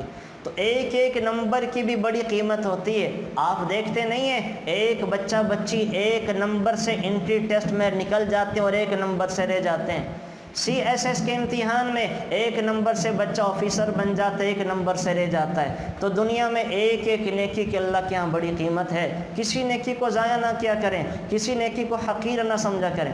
تو اللہ حفاظ کو یہ عطا فرمائے گا۔ آپ علیہ الصلوۃ والسلام نے فرمایا ایک حافظ قرآن جس نے قرآن کو سینے میں سجایا، اس پر عمل کیا، اس کا حق ادا کیا، اپنے خاندان کے 10 ان لوگوں کو جنت میں لے کے جائے گا جن پر جہنم واجب ہو چکی ہوگی، اور ایک عالم اپنے خاندان کے 70 ان لوگوں کو جنت میں لے کے جائے گا جن پر جہنم واجب ہو چکی ہوگی۔ اور اللہ کیا کریں گے؟ اللہ تعالیٰ علماء کو وہ مقام و مرتبہ دے گا کہ اللہ تعالیٰ علماء کی کرسیاں نبیوں کے ساتھ لگائے گا۔ فرق اتنا ہوگا کہ انبیاء کی کرسیوں پر نبوت کی مہر لگی ہوگی اور علماء کی کرسیوں پر نبوت کی مہر نہیں ہوگی۔ تو بڑے بڑے لوگ وہ پہلی منزل میں، دوسری منزل میں، اور جو علماء حفاظ دین پر چلنے والے، عمل کرنے والے، اللہ انہیں 6000واں فلور عطا فرمائیں گے، صحابہ کی پڑوس والی جنت عطا فرمائیں گے۔ تو آج ہم اپنے بچوں کو سب کچھ بناتے ہیں، اپنا قابل بچہ ہونا اپنی دنیا بنانے کے لیے کہتے ہیں ڈاکٹر بن جائے، انجینئر بن جائے، پروفیسر بن جائے، لیکن اس کو ہم حافظ نہیں بناتے، عالم نہیں بناتے، مفتی نہیں بناتے، یہ سوچ کے کہ کہاں سے کھائے گا، کہاں سے کمائے گا۔ اللہ کی قسم اللہ اتنا کھلائیں گے، اتنی عزت دیں گے کہ اللہ تعالیٰ کسی کو بھی وہ عزت عطا نہیں کرتا۔ اللہ ساری عزت قدموں میں لا کے ڈال دے گا۔ مسئلہ کیا ہوتا ہے؟ ہم اپنے قابل بچے کو حافظ نہیں بناتے، قابل بچے کو عالم مفتی نہیں بناتے، پھر جب وہ قابل نہیں ہوتا تو وہ اس کو اچھے طریقے سے اس کا حق بھی ادا نہیں کر پاتا، اس وجہ سے وہ مار کھا جاتا ہے۔ قابل ہو، اچھا عالم مفتی بنے، اللہ اس کو لوگوں کے سروں کا تاج بناتے ہیں، اللہ اس کو وہ عزت دیتے ہیں کہ بے تاج کے لوگوں کے دلوں پہ راج اور بادشاہی کرتا ہے۔ اس کے لیے نہ چاہتے ہو ہماری زبان سے رحمت اللہ علیہ کے الفاظ نکلتے ہیں، اور اللہ قرآن میں خود کہہ رہا ہے۔ آپ علیہ الصلوۃ والسلام نے فرمایا ان اللہ یرفع بہذا الکتاب اقواما ویضع بہ آخرین۔ اللہ تعالیٰ اس قرآن پر عمل کرنے والوں کو عزت دے گا، قرآن کو سینے سے لگانے والوں کو عزت دے گا، عمل نہ کرنے والوں کو اللہ ذلیل و رسوا کرے گا۔ ایک بچہ تھا، میں آپ کو قصہ مختصر سناتا ہوں۔ مدینہ منورہ میں ایک بچہ بکتے بکاتے آیا، سالم نام تھا، سالم نام تھا اس بچے کا۔ یہ نہ عقل کا اچھا، نہ شکل کا اچھا، نہ ماں باپ کا عطا پتہ، نہ قوم قبیلے کا، نہ برادری کا، غلام تھا۔ شام کے اندر کسی نے خریدا، سلام بن مشکم میں، مدینہ منورہ میں لا کے بیچ دیا۔ فاطمہ نامی عورت نے خریدا، یہ سارا خاندان مسلمان ہوا۔ آپ علیہ الصلوۃ والسلام کی مجلس میں جانے لگا۔ آپ علیہ الصلوۃ والسلام کے جب درس میں یہ بچہ جانے لگا تو قرآن کی جو آیت اترتی تھی یہ بچہ قرآن کی اس آیت کو یاد کر لیتا، جو آیت اترتی یہ بچہ سارا قرآن حفظ کرنے لگا۔ ایک دن یہ بچہ حرم کے اندر قرآن کی تلاوت کر رہا تھا۔ آپ علیہ الصلوۃ والسلام کھڑے ہو گئے، کان لگا کے سننے لگے۔ آپ علیہ الصلوۃ والسلام نے فرمایا یا اللہ تیرا شکر ہے، یا اللہ تیرا شکر ہے، تو نے میری امت میں سالم جیسے لوگ پیدا کیے۔ میرے نبی اس کو اعزاز دے رہے ہیں، اس بچے کو جو نہ عقل کا، نہ شکل کا، نہ خاندان کا پتہ، نہ حسب نسب کا، میرے نبی فخر کر رہے ہیں یا اللہ تیرا شکر ہے تو نے میری امت میں ایسے لوگ پیدا کیے۔ اللہ پھر یہ عزتیں دیتا ہے۔ اللہ پھر کیا عزتیں دیتا ہے؟ آپ علیہ الصلوۃ والسلام نے ایک دن کو دیکھا اور کہا اللہ کی قسم سالم کا سارے کا سارا دل اللہ کی محبت سے بھر چکا ہے، سالم کا سارے کا سارا دل اللہ کی محبت سے بھر چکا ہے۔ اللہ پھر یہ عزتیں عطا کرتے ہیں، یہ اللہ انعامات عطا کرتا ہے۔ پھر جب ہجرت کا حکم دیا اور جب قباء میں پہنچے ہیں اور جب قباء میں گئے ہیں تو وہاں پر کون کون ہیں؟ عمر ہیں، کون ہیں؟ عثمان ہیں، کون ہے؟ طلحہ زبیر ہیں، کون ہیں؟ بڑے بڑے صحابی ہیں۔ لیکن جب نماز پڑھانے کا وقت آیا تو اب دیکھ رہے ہیں کہ نماز کون پڑھائے گا۔ عمر بن خطاب نے سالم کو مصلی پر کھڑا کر دیا کہ یہ ہمارا امام بنے گا۔ یہ عمر جیسے کو نماز پڑھا رہا ہے، یہ نماز پڑھا رہے ہیں کن کو؟ عثمان بن عفان جیسے کو، وہ بچہ جس کا اتا پتہ کوئی نہیں، ماں باپ کا نہیں پتہ، قوم برادری قبیلے کا نہیں پتہ، لیکن قرآن نے اتنی عزت دلوائی کہ اللہ تعالیٰ نے عمر جیسے کا امام بنا دیا۔ یہ میرے نبی کا وعدہ ہے، اللہ دنیا میں بھی عزت دلواتا ہے۔ ان اللہ یرفع بہذا الکتاب اقواما، اللہ اس قرآن کے ذریعے عمل کرنے والوں کو عزت کی بلندیوں پر پہنچا دیتا ہے، نہ کرنے والوں کو ذلیل و رسوا کر دیتا ہے۔ اور اللہ نے کیا عزت دی؟ جب حضرت عمر کا انتقال ہونے لگا تو کہنے لگے کاش کہ سالم زندہ ہوتا، یہ جلدی فوت ہو گئے جوانی میں، کاش کہ سالم زندہ ہوتا، میں اس کو مسلمانوں کا خلیفہ بنا کے جاتا، اور اگر اللہ مجھ سے سوال کرتا کہ سالم کو کیوں خلیفہ بنایا تو میں اللہ سے کہتا یا اللہ میں نے تیری سچے نبی کی زبان سے سنا تھا کہ سالم کا سارا دل اللہ کی محبت سے بھر چکا ہے، اس وجہ سے میں نے خلیفہ بنایا ہے۔ تو یہ عزت قرآن دلواتا ہے۔ قرآن پر عمل کرنے والا حسب نسب کوئی چیز نہیں دیکھتا، قرآن دیکھتا ہے کہ کون مجھے سینے سے لگا لے، کون عمل کر لے، میں اس کو عزت دلوا دوں گا۔ ایک واقعہ آپ کو سناتا ہوں۔ امام ابو یوسف رحمۃ اللہ علیہ قیامت تک کے لیے اللہ نے ان کے فیض کو جاری کر دیا، بڑی بڑی احادیث کی فقہ کی کتابیں لکھیں۔ ایک دھوبی کے بیٹے تھے، باپ کا انتقال ہو گیا۔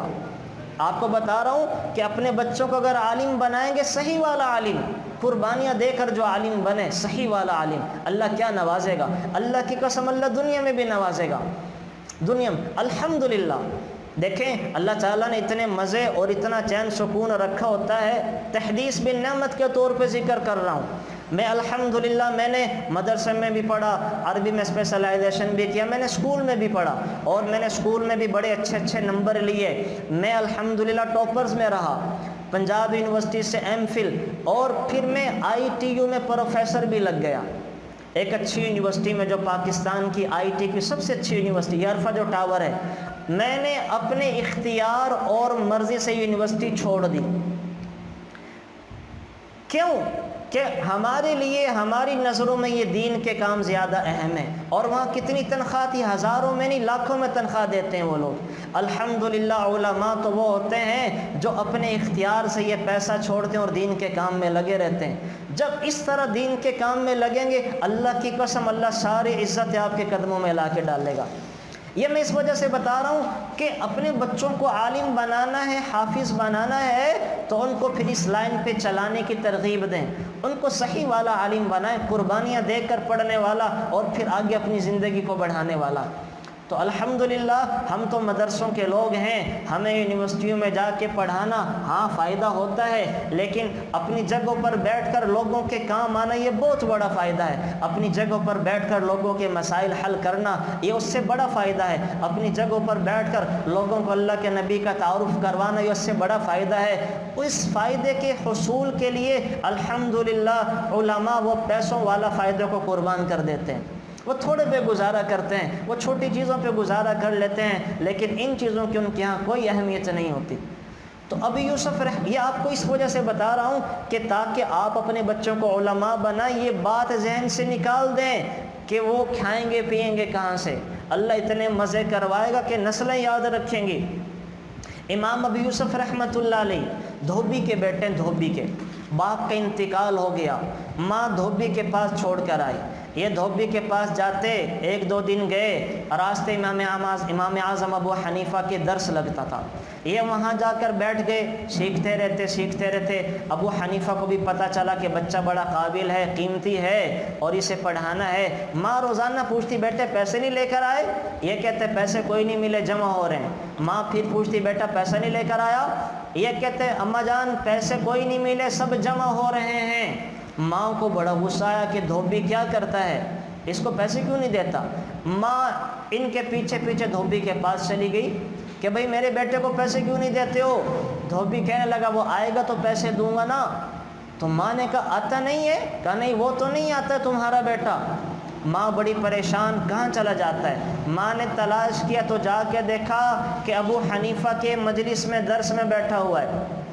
ماں نے دور سے کہا کہ ابو حنیفہ آپ سٹھیا گئے ہیں، عالم بننا مالدار لوگوں کا کام ہے۔ اس زمانے میں مالدار لوگ عالم بنا کرتے تھے، غریب نہیں بن سکتا تھا کہ عالم بننے پر لاکھوں روپے لگتے تھے، ایک ایک حدیث کے لیے شہروں کا ملکوں کا سفر کرنا پڑتا تھا۔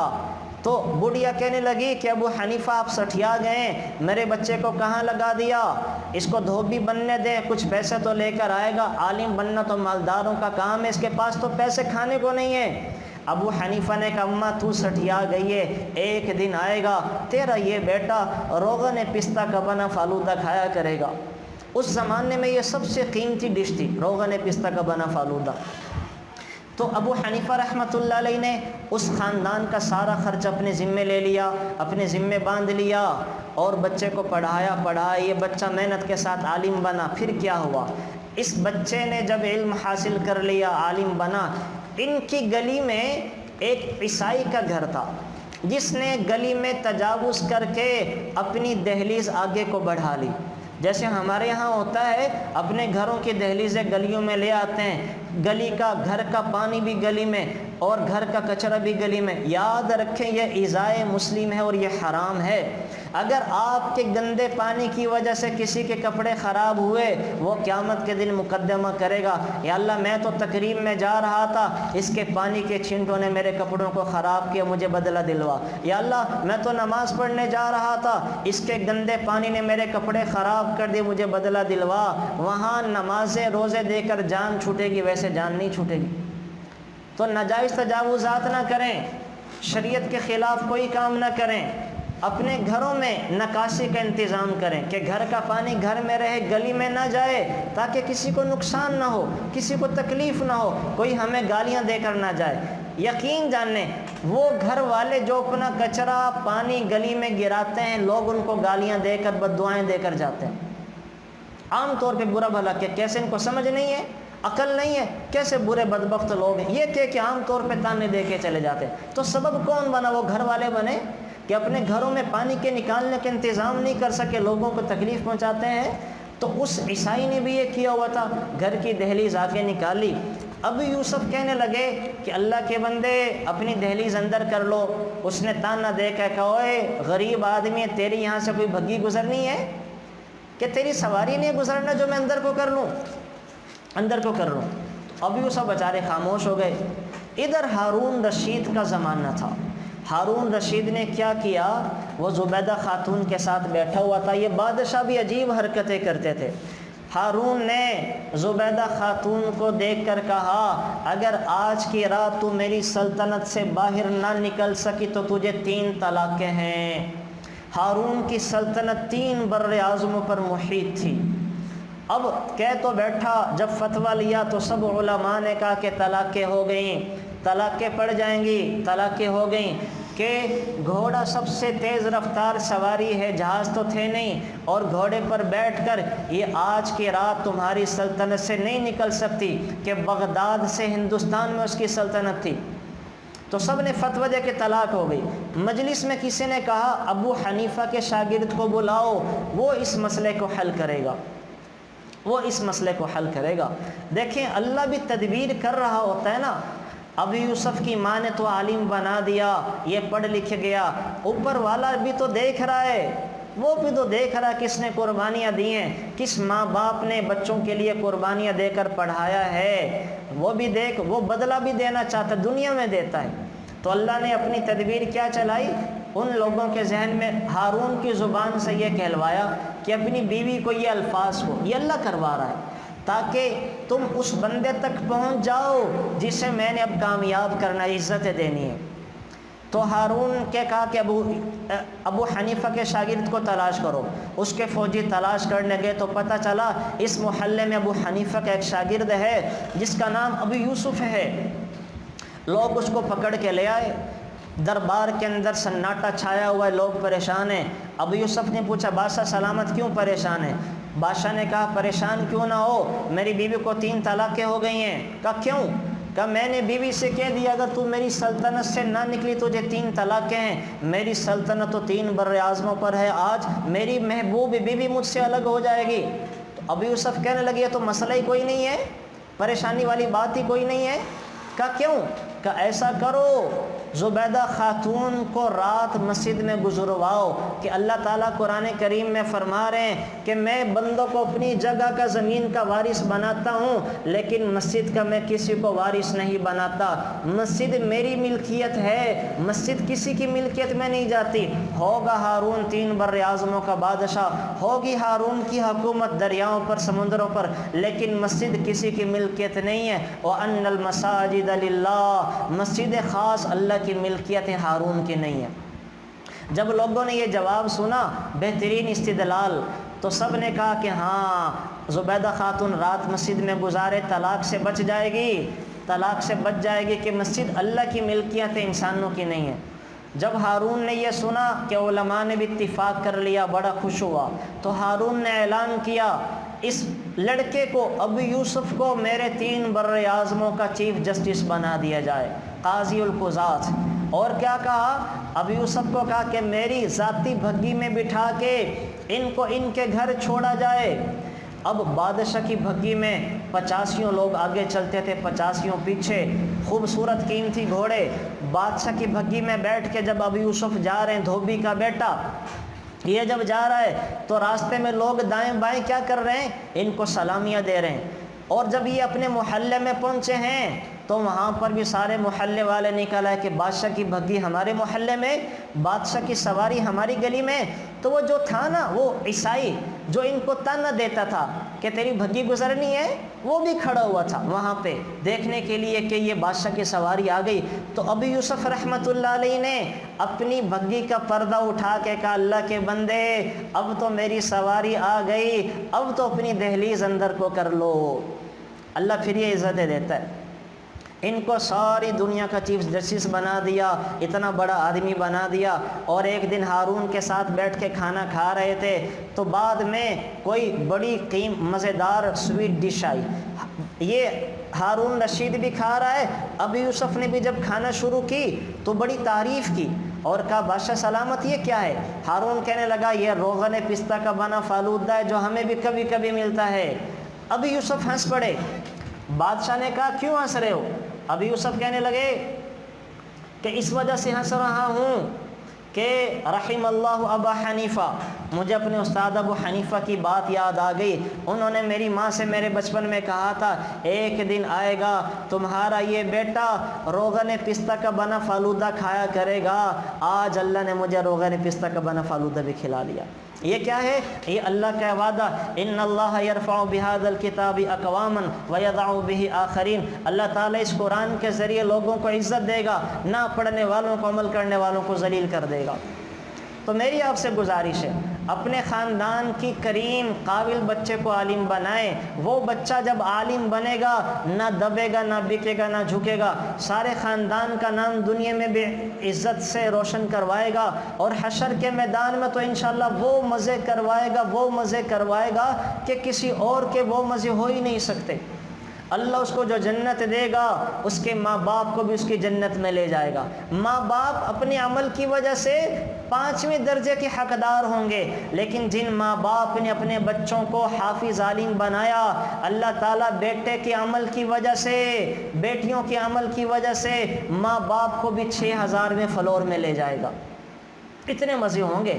اور وہ جنت کیا ہیں؟ وہاں اللہ روزانہ اپنا دیدار کروائے گا.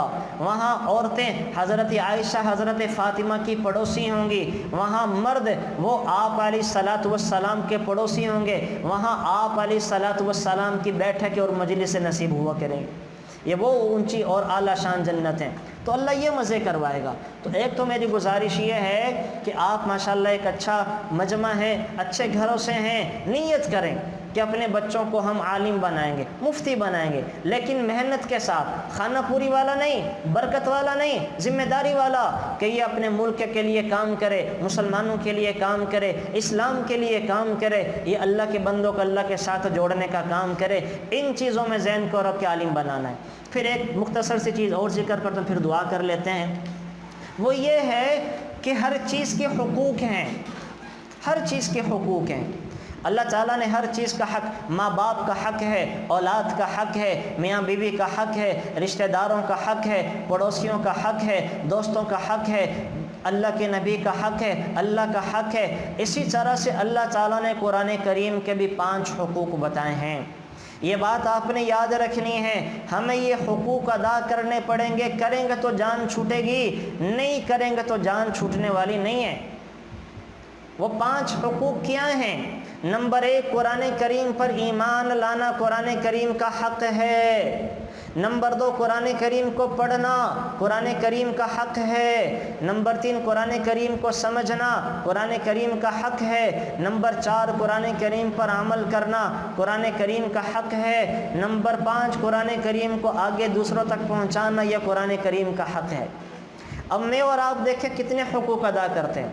ہم قرآن کریم پر ایمان تو لے آئے ہیں، سب چیزوں پر ایمان لائیں، جن چیزوں کو دیکھا نہیں دیکھا ہم ایمان لے کر آئیں۔ اللہ نے قرآن میں کہا جنت ہے، ہم نے کہا اللہ نہیں دیکھی ایمان لے کر آتے ہیں۔ جہنم ہے، یا اللہ نہیں دیکھی ایمان لے کر آتے ہیں۔ میرے نبی نے چاند کے 2 ٹکڑے کر دیے، ہم نے کہا یا اللہ ہم نے نہیں دیکھا ایمان لے کر آتے ہیں۔ میرے نبی کے لیے درخت زمین کا سینہ چیر کر آیا، یا اللہ ہم نے نہیں دیکھا ایمان لے کر آتے ہیں۔ بدر میں فرشتے زمین پر اتر کر لڑے ہیں، یا اللہ ہم نے نہیں دیکھا ایمان لے کر آتے ہیں۔ اور احد خندق میں فرشتوں نے خیمے اکھاڑے ہیں، ہم نے کہا یا اللہ نہیں دیکھا ایمان لے کر آتے ہیں۔ اللہ نے حضرت آدم کو سنایا، ہم نے کہا یا اللہ نہیں دیکھا ایمان لے کر آتے ہیں۔ حضرت موسیٰ عیسیٰ کا بتایا، ہم نے کہا یا اللہ نہیں دیکھا ایمان لے کر آتے ہیں، بن دیکھے ایمان لے کر آئیں۔ اور ہمارے لیے خوشخبری بھی ہے، اللہ کے نبی نے صحابہ سے کہا طوبی لمن آمن ورآنی مرتن، جس نے مجھے دیکھا ایمان لے کر آیا اس کے لیے 1 مرتبہ کی خوشخبری ہے۔ اور کیا کہا؟ توبہ توبہ توبہ توبہ توبہ توبہ توبہ، 7 مرتبہ خوشخبری ہے ان لوگوں کے لیے جنہوں نے مجھے نہیں دیکھا ایمان لے کر آئے ہیں۔ ہم لوگوں کو اللہ کے نبی 7 دفعہ خوشخبری سنا رہے ہیں، 7 دفعہ۔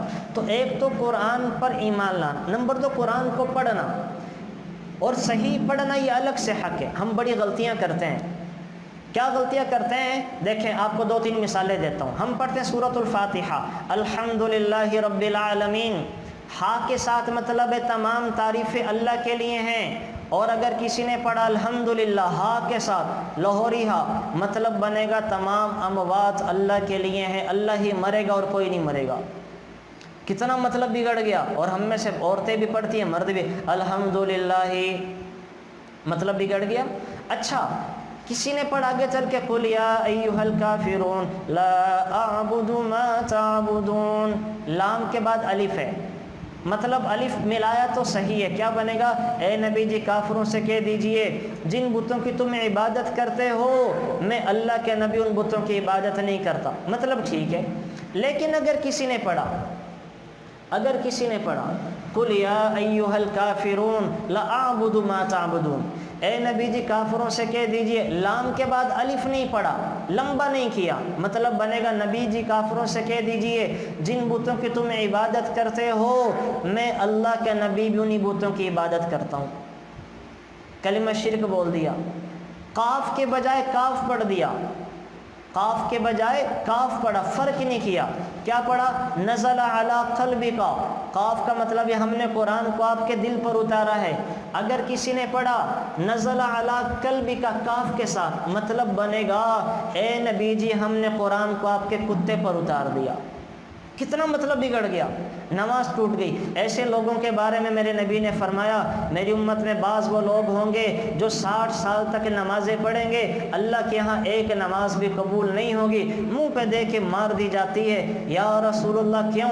نبی نے فرمایا کہ رکوع ٹھیک نہیں ہوگا، سجدہ ٹھیک نہیں ہوگا، قرات ٹھیک نہیں ہوگی، قیام ٹھیک نہیں ہوگا۔ تو گزارش ہے کہ یہ سیکھ لیں، اتنی تجوید سیکھ لیں کہ آپ کے سبحانک اللہ سے لے کے سلام تک ساری نماز تو درست ہو جائے۔ وہ کسی کو سنا دیں، عورتیں کسی قاریہ کو سنائیں، مرد کسی قاری صاحب کو سنا کے درست کر لیں۔ وہ صورتیں جو آپ نمازوں میں پڑھتے ہیں پڑھتی ہیں، آخری 10-12 صورتیں، وہ کسی کو سنا کر درست کر لے تاکہ غلطیاں نکل جائیں اور نماز درست ہو جائے۔ نماز درست ہو جائے۔ تو کم از کم میری آپ سے گزارش یہ ہے کہ آج کے سبق سے ہم یہ لیں کہ اپنی نماز درست کر لیں، اپنی قرات ٹھیک کر کے، اپنی مردوں کو سنائیں، عورتوں کو سنا کر درست کر لیں۔ انشاءاللہ ہم نے یہاں پر یہ اہتمام کیا ہوا ہے، ہمارے یہاں پہ قاری صاحبان بھی ہیں تجوید سکھانے کے لیے اور قاریہ بھی ہیں۔ جو عورتیں عید کے بعد آپ اپنی ترتیب بنائیں، دن میں آئیں، دوپہر کو آئیں، انشاءاللہ آپ کو سکھانے کے لیے یہاں پر قاریہ موجود ہیں جو آپ کو بہترین تجوید اور قرات سکھا دیں گی۔ مرد حضرات کے لیے قاری صاحبان موجود ہیں، آئیں، ان کو انشاءاللہ وہ تجوید سکھا دیں گے، ساری نماز درست کروا دیں گے۔ تو یہ تجوید کے ساتھ پڑھنا کہ جس سے نماز ٹھیک ہو جائے، یہ حق ہے، حق۔ اور نمبر 3 حق قرآن کریم کو سمجھنا۔ اللہ اکبر، اس میں تو ہم بالکل ہی زیرو ہیں، ہمیں پتہ نہیں ہے کہ سبحانک اللہ کا ترجمہ کیا ہے، سبحان ربی العظیم کا ترجمہ کیا ہے، ہمیں سورہ فاتحہ کا نہیں پتہ۔ اگر پتہ چل جائے، اللہ کی قسم نماز میں مزہ آ جائے، مزہ آ جائے۔ جب انسان کہتا ہے نا الحمدللہ رب العالمین، اللہ کی طرف سے جب نماز میں جواب آتا ہے، ہم نے یہ جواب سننے کی کبھی کوشش ہی نہیں کی، ہم نے اس جواب کی طرف کان نہیں لگائے۔ جب بندہ کہتا ہے الحمدللہ رب العالمین، اللہ کہتے ہیں فرشتوں سے فخر کر کے، حمیدنی عبدی، دیکھو دیکھو میرے بندوں نے میری تعریف کی۔ جب انسان کہتا ہے الرحمن الرحیم، یا اللہ تو رحمان بھی ہے رحیم بھی، تو اللہ فرشتوں سے کہتا ہے اثنا علی عبدی، دیکھو میرا بندہ میری شان بیان کر رہا ہے۔ جب ہم کہتے ہیں مالک یوم الدین، یا اللہ تو قیامت کے دن کا مالک ہے، اللہ کہتا ہے مجدنی عبدی، میرے بندوں نے میری بزرگی بیان کی۔ جب ہم کہتے ہیں ایاک نعبد و ایاک نستعین، یا آخر تک دعا مانگتے ہیں، اللہ کہتا ہے ھذا بینی و بین عبدی ولعبدی ما سأل، یہ میرے اور میرے بندوں کے بیچ میں راز کی بات ہے، جو میرے بندے مانگیں گے میں انہیں عطا کروں گا۔ ہم نے کبھی مزہ ہی نہیں لیا اس کا، سمجھا ہی نہیں۔ نماز کو سمجھ کے، سورہ فلق ناس کو سمجھ کے پڑھ لینا، اور اس کا مفہوم ذہن میں رکھ کے کہ اللہ تعالیٰ نے شیاطین انسانوں کے وسوسے کے چھٹکارے کے لیے اتاری، ہمیں پڑھنے میں مزہ آئے گا، پڑھنے کا جی کرے گا، دل چاہے گا۔ تو سمجھ کے پڑھیں، جتنا پڑھیں سمجھے قرآن کریم کو۔ اللہ معاف فرمائے، ہمیں نہ سنانے والے کو پتہ ہوتا نہ سننے والے کو۔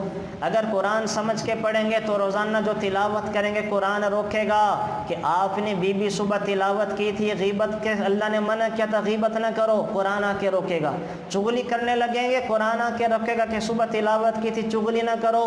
حسد کرنے لگیں گے، قرآن کی آیت آ کے روکے گی کہ صبح تلاوت کی تھی حسد نہ کرو۔ لیکن ہمیں پتہ ہی نہیں ہے، جنت بھی پڑھ جاتے ہیں، جہنم بھی، نہ جنت پڑھ کے شوق پیدا ہوتا ہے، نہ جہنم پڑھ کے خوف پیدا ہوتا ہے۔ تو کیا فائدہ ہماری اس تلاوت کا، سوائے ثواب کے کچھ بھی نہیں ملتا۔ جنید بغدادی ڈاکو تھے، ڈاکہ ڈالنے جا رہے تھے، ڈاکہ ڈالتے ڈالتے جب قافلے میں پہنچے تو قافلے میں قاری صاحب تلاوت کر رہے تھے، الم یأن للذین آمنوا ان تخشع قلوبهم لذکر اللہ، کیا ایمان والوں پر وہ وقت نہیں آیا کہ ان کا دل اللہ کی خوف سے کانپ جائے، اللہ کے خوف سے کانپ جائے۔ اب جنید بغدادی کو ترجمہ آتا تھا، کہنے لگے آن اللہ، یا اللہ وہ وقت آ گیا کہ میرا دل تیرے خوف سے کانپ جائے، یا اللہ میں نے توبہ کر لی۔ ڈاکے سے توبہ کہ اللہ نے جنید بغدادی بنا دیا۔ تو ان کو سمجھ آتی تھی، پتہ تھا کیا چل رہا ہے قرآن میں، ہمیں سمجھ نہیں آتی۔ تو میری گزارش ہے آپ سے، آپ قرآن کو ترجمے کے ساتھ، تشریح کے ساتھ پڑھنا سیکھیں، یہ اس کا حق ہے۔ سمجھیں گے تو پتہ چلے گا قرآن میں کتنے احکام ہیں، ان احکام پر عمل کریں گے۔ پتہ ہی نہ چلے قرآن میں کیا ہے تو عمل کیسے کریں گے؟ تو قرآن کو سمجھنے کی طرف آئیں۔ انشاءاللہ سمجھنے کے لیے بھی ہم اپنے ہاں عید کے بعد تفسیر کا مسلسل کلاس شروع کر رہے ہیں، مسلسل کلاس کر رہے ہیں، تو اس میں آپ رابطہ کریں، شرکت کریں، آدھے گھنٹے کے لیے آ جائیں، 10-15 منٹ کے لیے آ جائیں، روزانہ 15 منٹ کی کلاس رکھ کے 2 آیتیں تفسیر کی پڑھانا، سمجھانا، ترجمہ بتانا شروع کر دیں گے۔ 5-7 سال لگیں گے، انشاءاللہ سارے قرآن کی تفسیر ہو جائے گی۔ چلے سارے کی نہ ہو، تھوڑے کی ہو جائے، کچھ احکام پتہ چل جائیں گے، بہت سارے مسائل کا علم ہو جائے گا، پتہ تو چلے کہ ہو کیا رہا ہے۔ تو اس قرآن کو سمجھنا اس کا حق ہے، اور انشاءاللہ ہم اپنے اس مدرسہ میں اس حق کی ادائیگی کے لیے پورا پلیٹ فارم آپ لوگوں کو مہیا کریں گے، مرد بھی پڑھیں عورتیں بھی پڑھیں انشاءاللہ۔ یہاں پر ترتیب بنا کے آپ کے لیے ہم یہ پورا ایک ماحول، ایک پلیٹ فارم مہیا کریں گے کہ آ کر تفسیر پڑھیں، ترجمہ پڑھیں، قرآن کی آ کر احکامات اور آیات کو سیکھیں۔ اور قرآن کریم کا چوتھا حق عمل کرنا ہے۔ ظاہر ہے کہ عمل تو وہی کرے گا جسے ان کے احکامات کا پتہ ہوگا، جسے حکم ہی نہیں پتہ وہ عمل کیسے کرے گا۔ اور پانچواں حق قرآن کریم کی تعلیمات کو آگے دوسروں تک پہنچانا، تو یہ ہم سب کی ذمہ داریاں ہیں۔ تو میں بھی نیت کرتا ہوں، آپ بھی نیت کریں، انشاءاللہ ہم قرآن کریم کے ان 5 حقوق کو ادا کرنے کی پوری کوشش کریں گے انشاءاللہ۔ اب ایک دو اعلان ذکر کر دیتا ہوں، پھر دعا کر لیتے۔ اعلان یہ ہے کہ آپ کو پتہ ہے کہ الحمدللہ ہم نے یہاں پر یہ مدرسہ بنایا ہے، اور یہ مدرسہ بچوں کے لیے ہے، بچیوں کے لیے ہے، خواتین کے لیے ہے۔ یہ بچوں کے لیے، بچیوں کے لیے، خواتین کے، بچے بھی حفظ کے لیے آتے ہیں، بچیاں بھی حفظ کے لیے آتی ہیں، خواتین بھی ترجمے، تفسیر یا قرات کے لیے وہ الحمدللہ آتی ہیں۔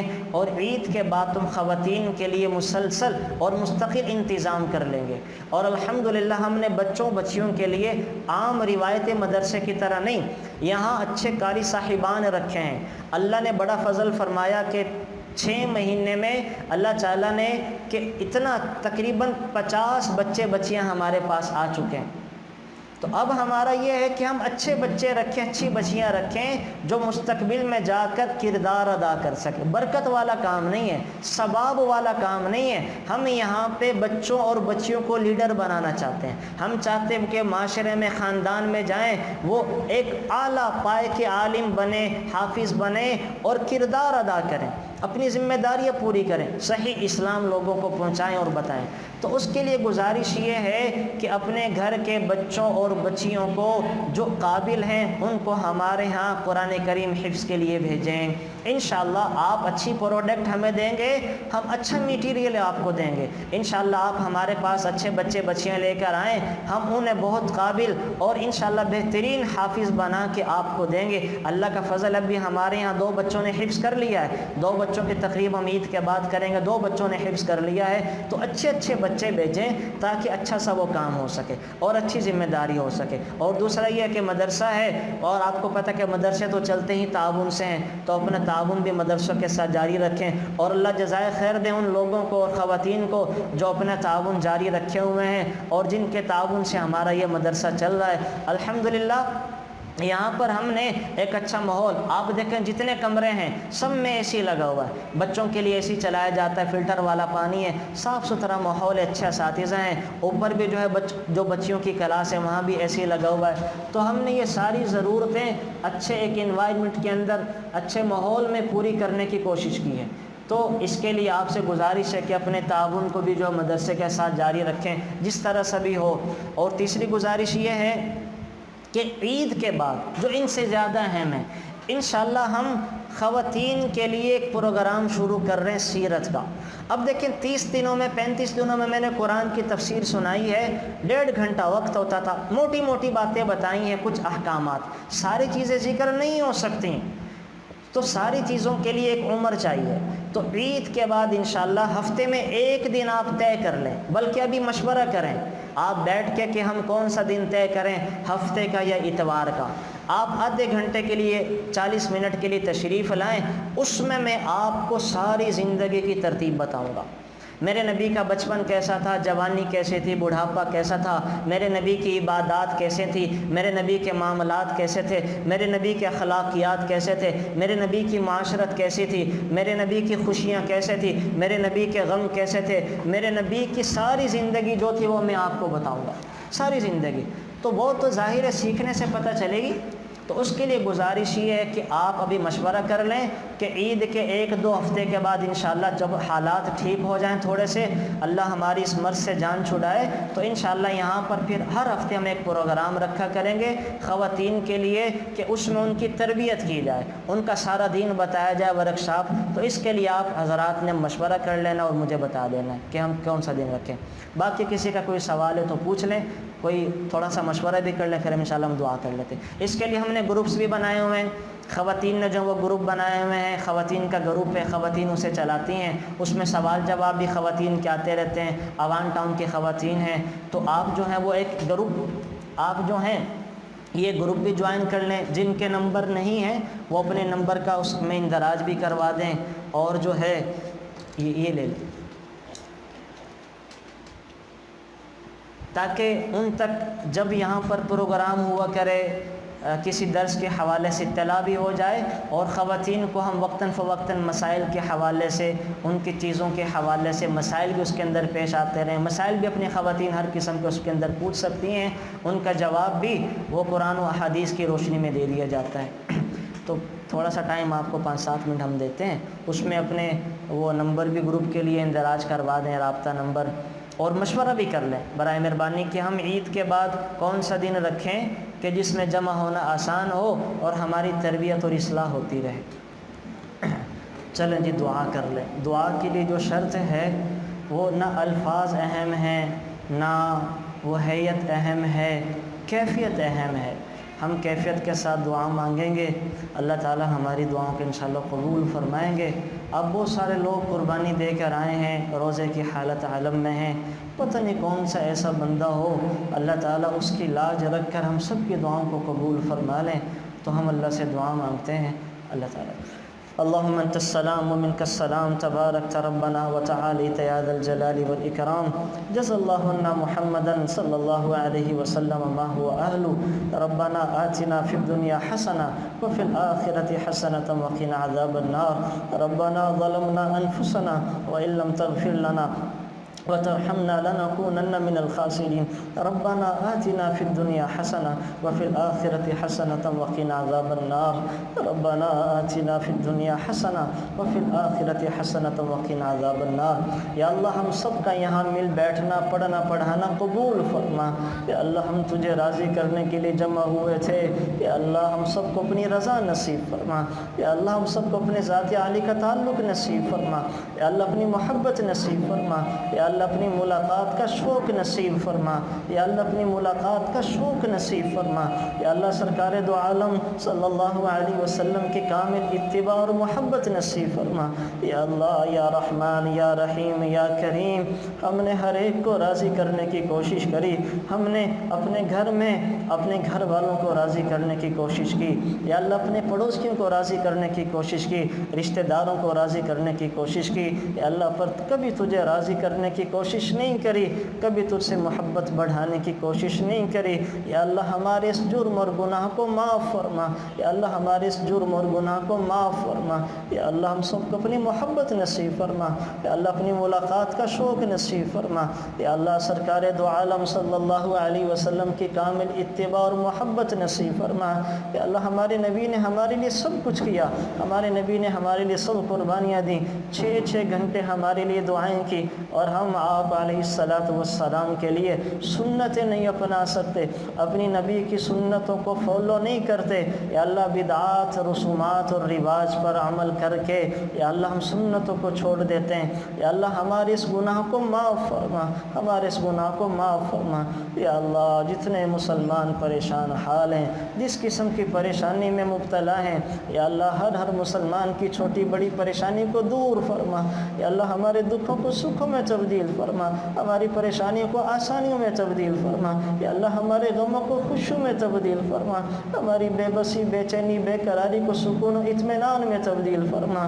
یا اللہ جو ہم میں سے مقروض ہیں ان کے قرضوں کی ادائیگی کی صورت پیدا فرما۔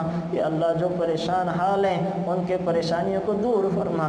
یا اللہ جو رزق کے حوالے سے پریشان ہیں، جو مرد عورتیں بچے بوڑھے جو بھی ماں باپ، یا اللہ بے روزگاروں کو حلال پاکیزہ طیب روزگار عطا فرما۔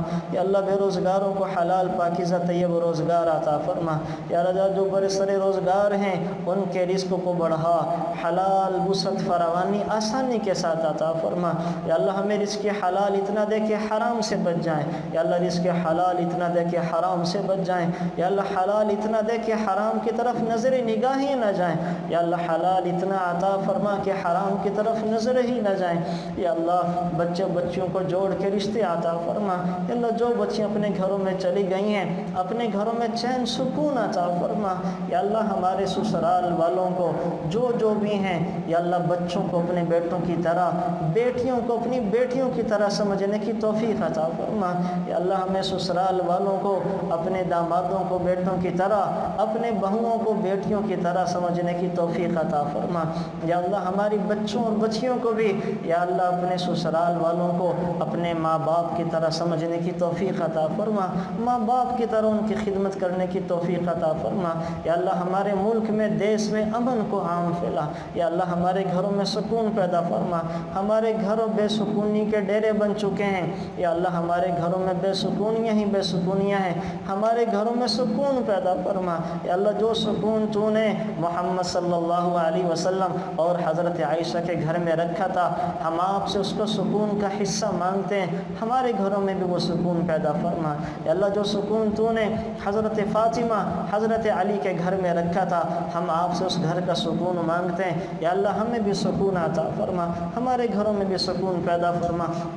یا اللہ جو اولاد کے حوالے سے پریشان ہیں یا اللہ بے اولادوں کو یا اللہ نیک سال تندرست اولاد عطا فرما۔ یا اللہ بے اولادوں کو نیک سال تندرست اولاد عطا فرما۔ یا اللہ جو صاحب اولاد ہیں یا اللہ سب کے بچوں کو ماں باپ کا فرما بردار بنا۔ یا اللہ سب کے بچوں کو ماں باپ کا فرما بردار بنا۔ یا اللہ ہمارے بچے ہمارے ہاتھوں سے نکل چکے ہیں، یا اللہ ہمارے بچے ہم سے بغاوت کرنے لگے ہیں، یا اللہ ہم بڑے کمزور ہیں، ایک آسمان پہ تیرا آسرا سہارا ہوتا ہے، زمین پر اپنے بچوں کا سہارا ہوتا ہے۔ یا اللہ کسی کی اولاد کو ماں باپ کا نافرمان نہ بنا، یا اللہ کسی کی اولاد کو ماں باپ کا نافرمان نہ بنا۔ یا اللہ سب بچوں کا ماں باپ کی آنکھوں کی ٹھنڈک بنا۔ یا اللہ سب بچوں کو ماں باپ کا فرما بردار بنا۔ یا اللہ سب بچوں کو ماں باپ کا فرما بردار بنا۔ یا اللہ چین سکون راحت والی زندگی عطا فرما۔ یا اللہ جتنے بیمار ہیں یا اللہ سب کو شفا کاملہ عاجلہ مستمر عطا فرما۔ یا اللہ جتنے بیمار ہیں ڈاکٹروں نے ہمارے بہت سارے لوگوں کو لا علاج قرار دے دیا، یا اللہ ہم کمزور ہیں، ہمارے پاس دوا نہیں ہے، یا اللہ ہم تو بے بس ہیں، عاجز ہیں، تیرے پاس ہر مسئلے کا حل ہے، ہر چیز کا علاج ہے۔ یا اللہ تو ہمارے بیماروں کو شفا عطا فرما، ہمارے بیماروں کو شفا عطا فرما، انہیں صحت یابی عطا فرما۔ یا اللہ جو کرونا کی وجہ سے دنیا سے چلے گئے ہیں یا اللہ سب کی قبروں کو جنت کا باغ بنا۔ یا اللہ جو اس کی زد میں آ کر بیمار ہیں یا اللہ انہیں اپنے فضل و کرم سے شفا کاملہ عاجلہ مستمر عطا فرما۔ یا اللہ صحت عافیت ایمان و عمل کی سلامتی والی زندگی عطا فرما۔ یا اللہ دکھوں پریشانیوں آفتوں حالات بلیات آزمائشوں بے بسی بے کسی محتاجگی سٹیا جانے والی زندگی سے حفاظت فرما۔ یا اللہ بے بسی بے کسی محتاجگی سٹیا جانے والی زندگی سے حفاظت فرما۔ یا اللہ ہمارے دکھوں کو سکھوں میں تبدیل فرما، ہماری پریشانیوں کو آسانیوں میں تبدیل فرما۔ یا اللہ ہمارے غموں کو خوشیوں میں تبدیل فرما۔ یا اللہ ہمارے غموں کو خوشیوں میں تبدیل فرما۔ یا اللہ آپ نے ہمیں کرونا سے وباؤں سے حفاظت بخشی، یا اللہ ہم آپ سے سوال کرتے ہیں یا اللہ ہم بڑے کمزور ہیں، یا اللہ کسی قسم کی آزمائش کے لائق نہیں ہے، یا اللہ کسی قسم کی بیماری کے متحمل نہیں ہے، یا اللہ دائیں سے بائیں سے آگے سے پیچھے سے اوپر سے نیچے سے یا اللہ ہر طرف سے ہماری حفاظت فرما۔ یا اللہ ہم نے دن میں بھی گناہ کیے، رات میں بھی گناہ کیے، تجھے ہر وقت ناراض کیا، یا اللہ تو ہم سے راضی ہو جا، ہمارے گناہوں کو معاف فرما۔ یا اللہ ہمارے بچوں کو فرما بردار بنا۔ یا اللہ ہم نے ماں باپ کا حق ادا نہیں کیا، یا اللہ ہم جوانوں کو اپنے ماں باپ کا جن کے ماں باپ زندہ ہیں یا اللہ سب کے ماں باپ کو سلامتی والی زندگی عطا فرما۔ یا اللہ سب کے ماں باپ کو سلامتی والی زندگی عطا فرما۔ یا اللہ میری والدہ بھی بیمار ہیں، یا اللہ اور بہت سارے لوگوں کی والدین بیمار ہیں، یا اللہ ہر ایک کے والدین کو سلامتی عطا فرما، یا اللہ شفا عطا فرما۔ یا اللہ ہم اپنے ماں باپ کی خدمت کا حق ادا نہیں کر سکے، آپ نے ہمارے ذمہ ان کی خدمت لگائی تھی، ہم اپنے اپنے کاموں میں لگ کر ہم اپنے ماں باپ کی خدمت کا حق ادا نہیں کر سکتے، ہم انہیں وقت نہیں دے پاتے۔ یا اللہ ہمارے اس گناہ کو معاف فرما، یا اللہ ہمارے اس گناہ کو معاف فرما، یا اللہ ہمارے اس گناہ کو معاف فرما۔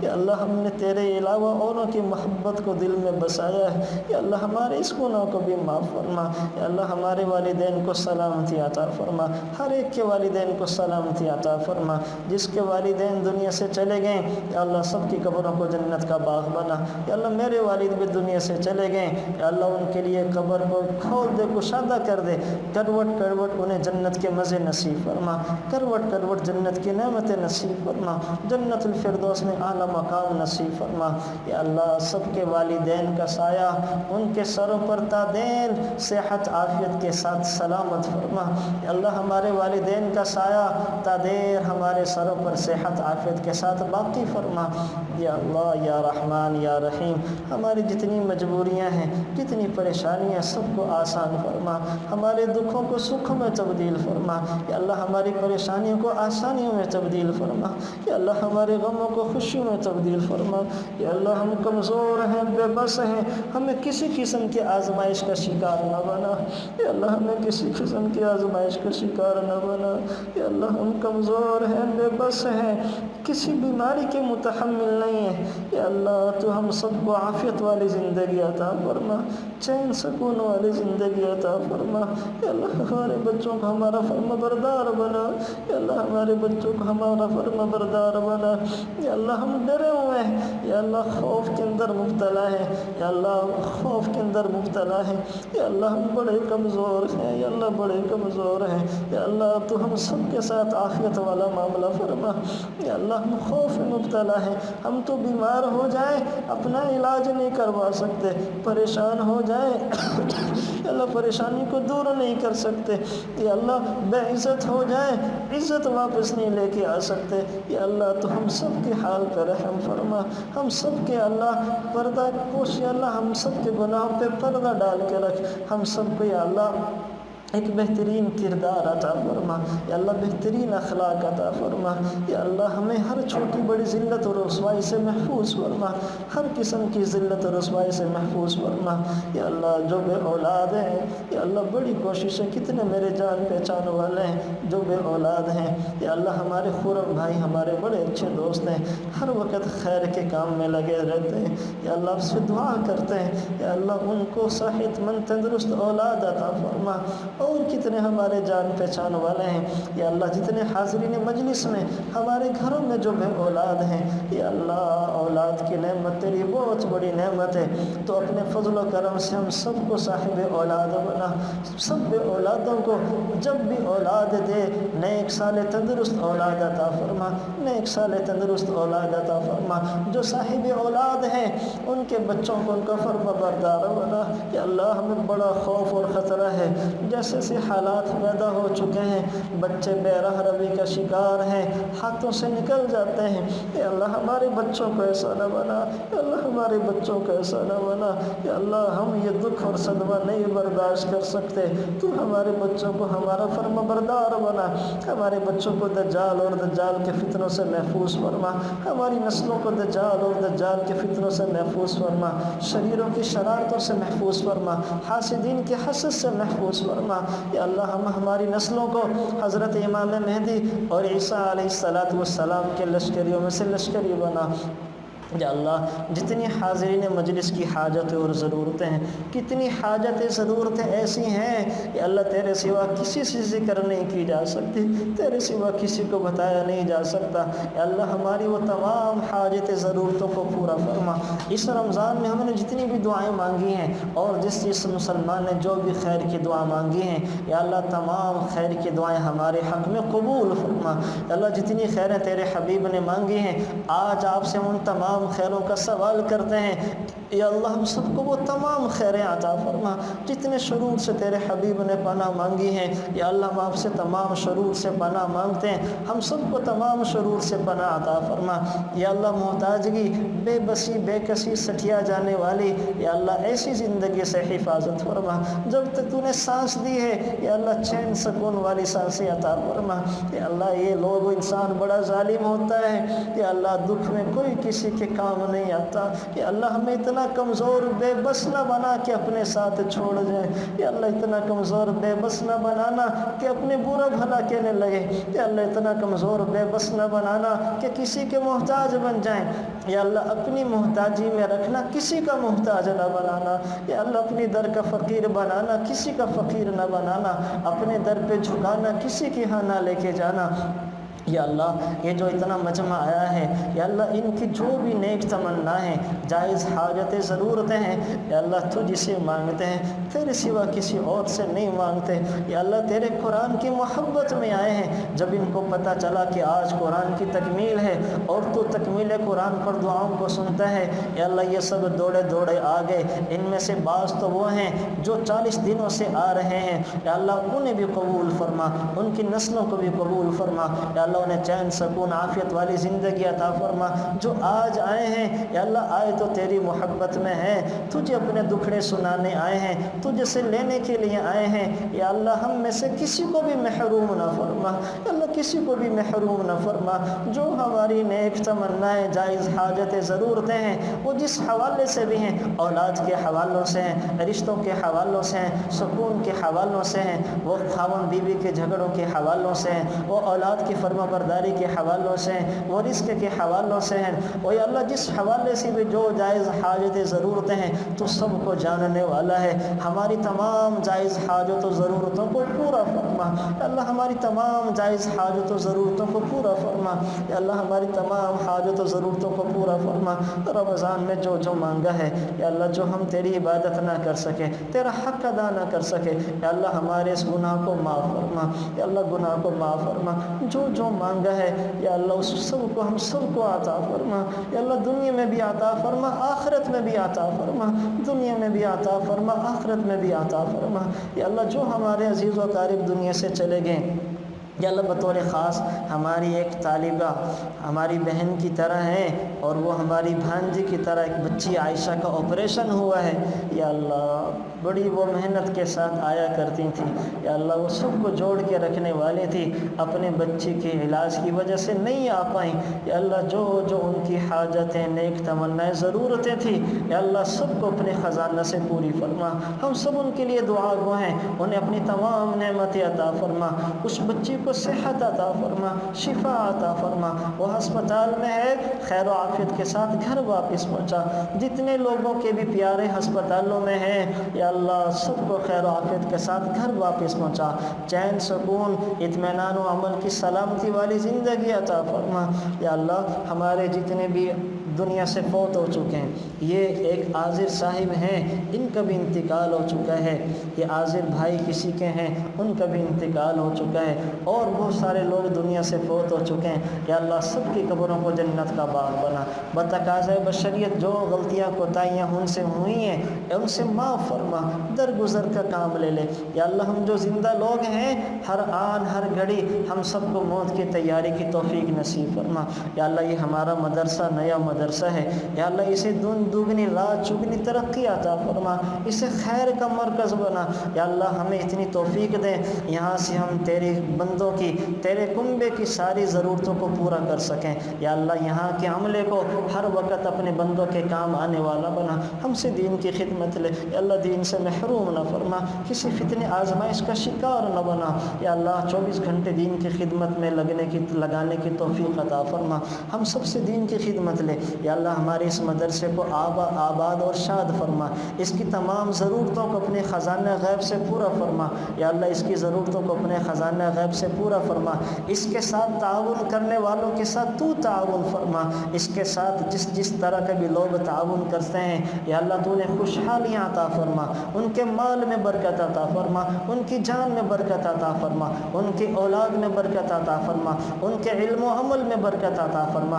جو تعاون نہیں کرتے ان کے جان و مال میں بھی برکت عطا فرما، سب کو خوشحالیاں عطا فرما۔ یا اللہ ہمارے اس مدرسے کو مرکز بنا، ساری دنیا کے اندر یہاں سے فیض کو عام اور تام فرما، یہاں آنے والوں کو قبول فرما۔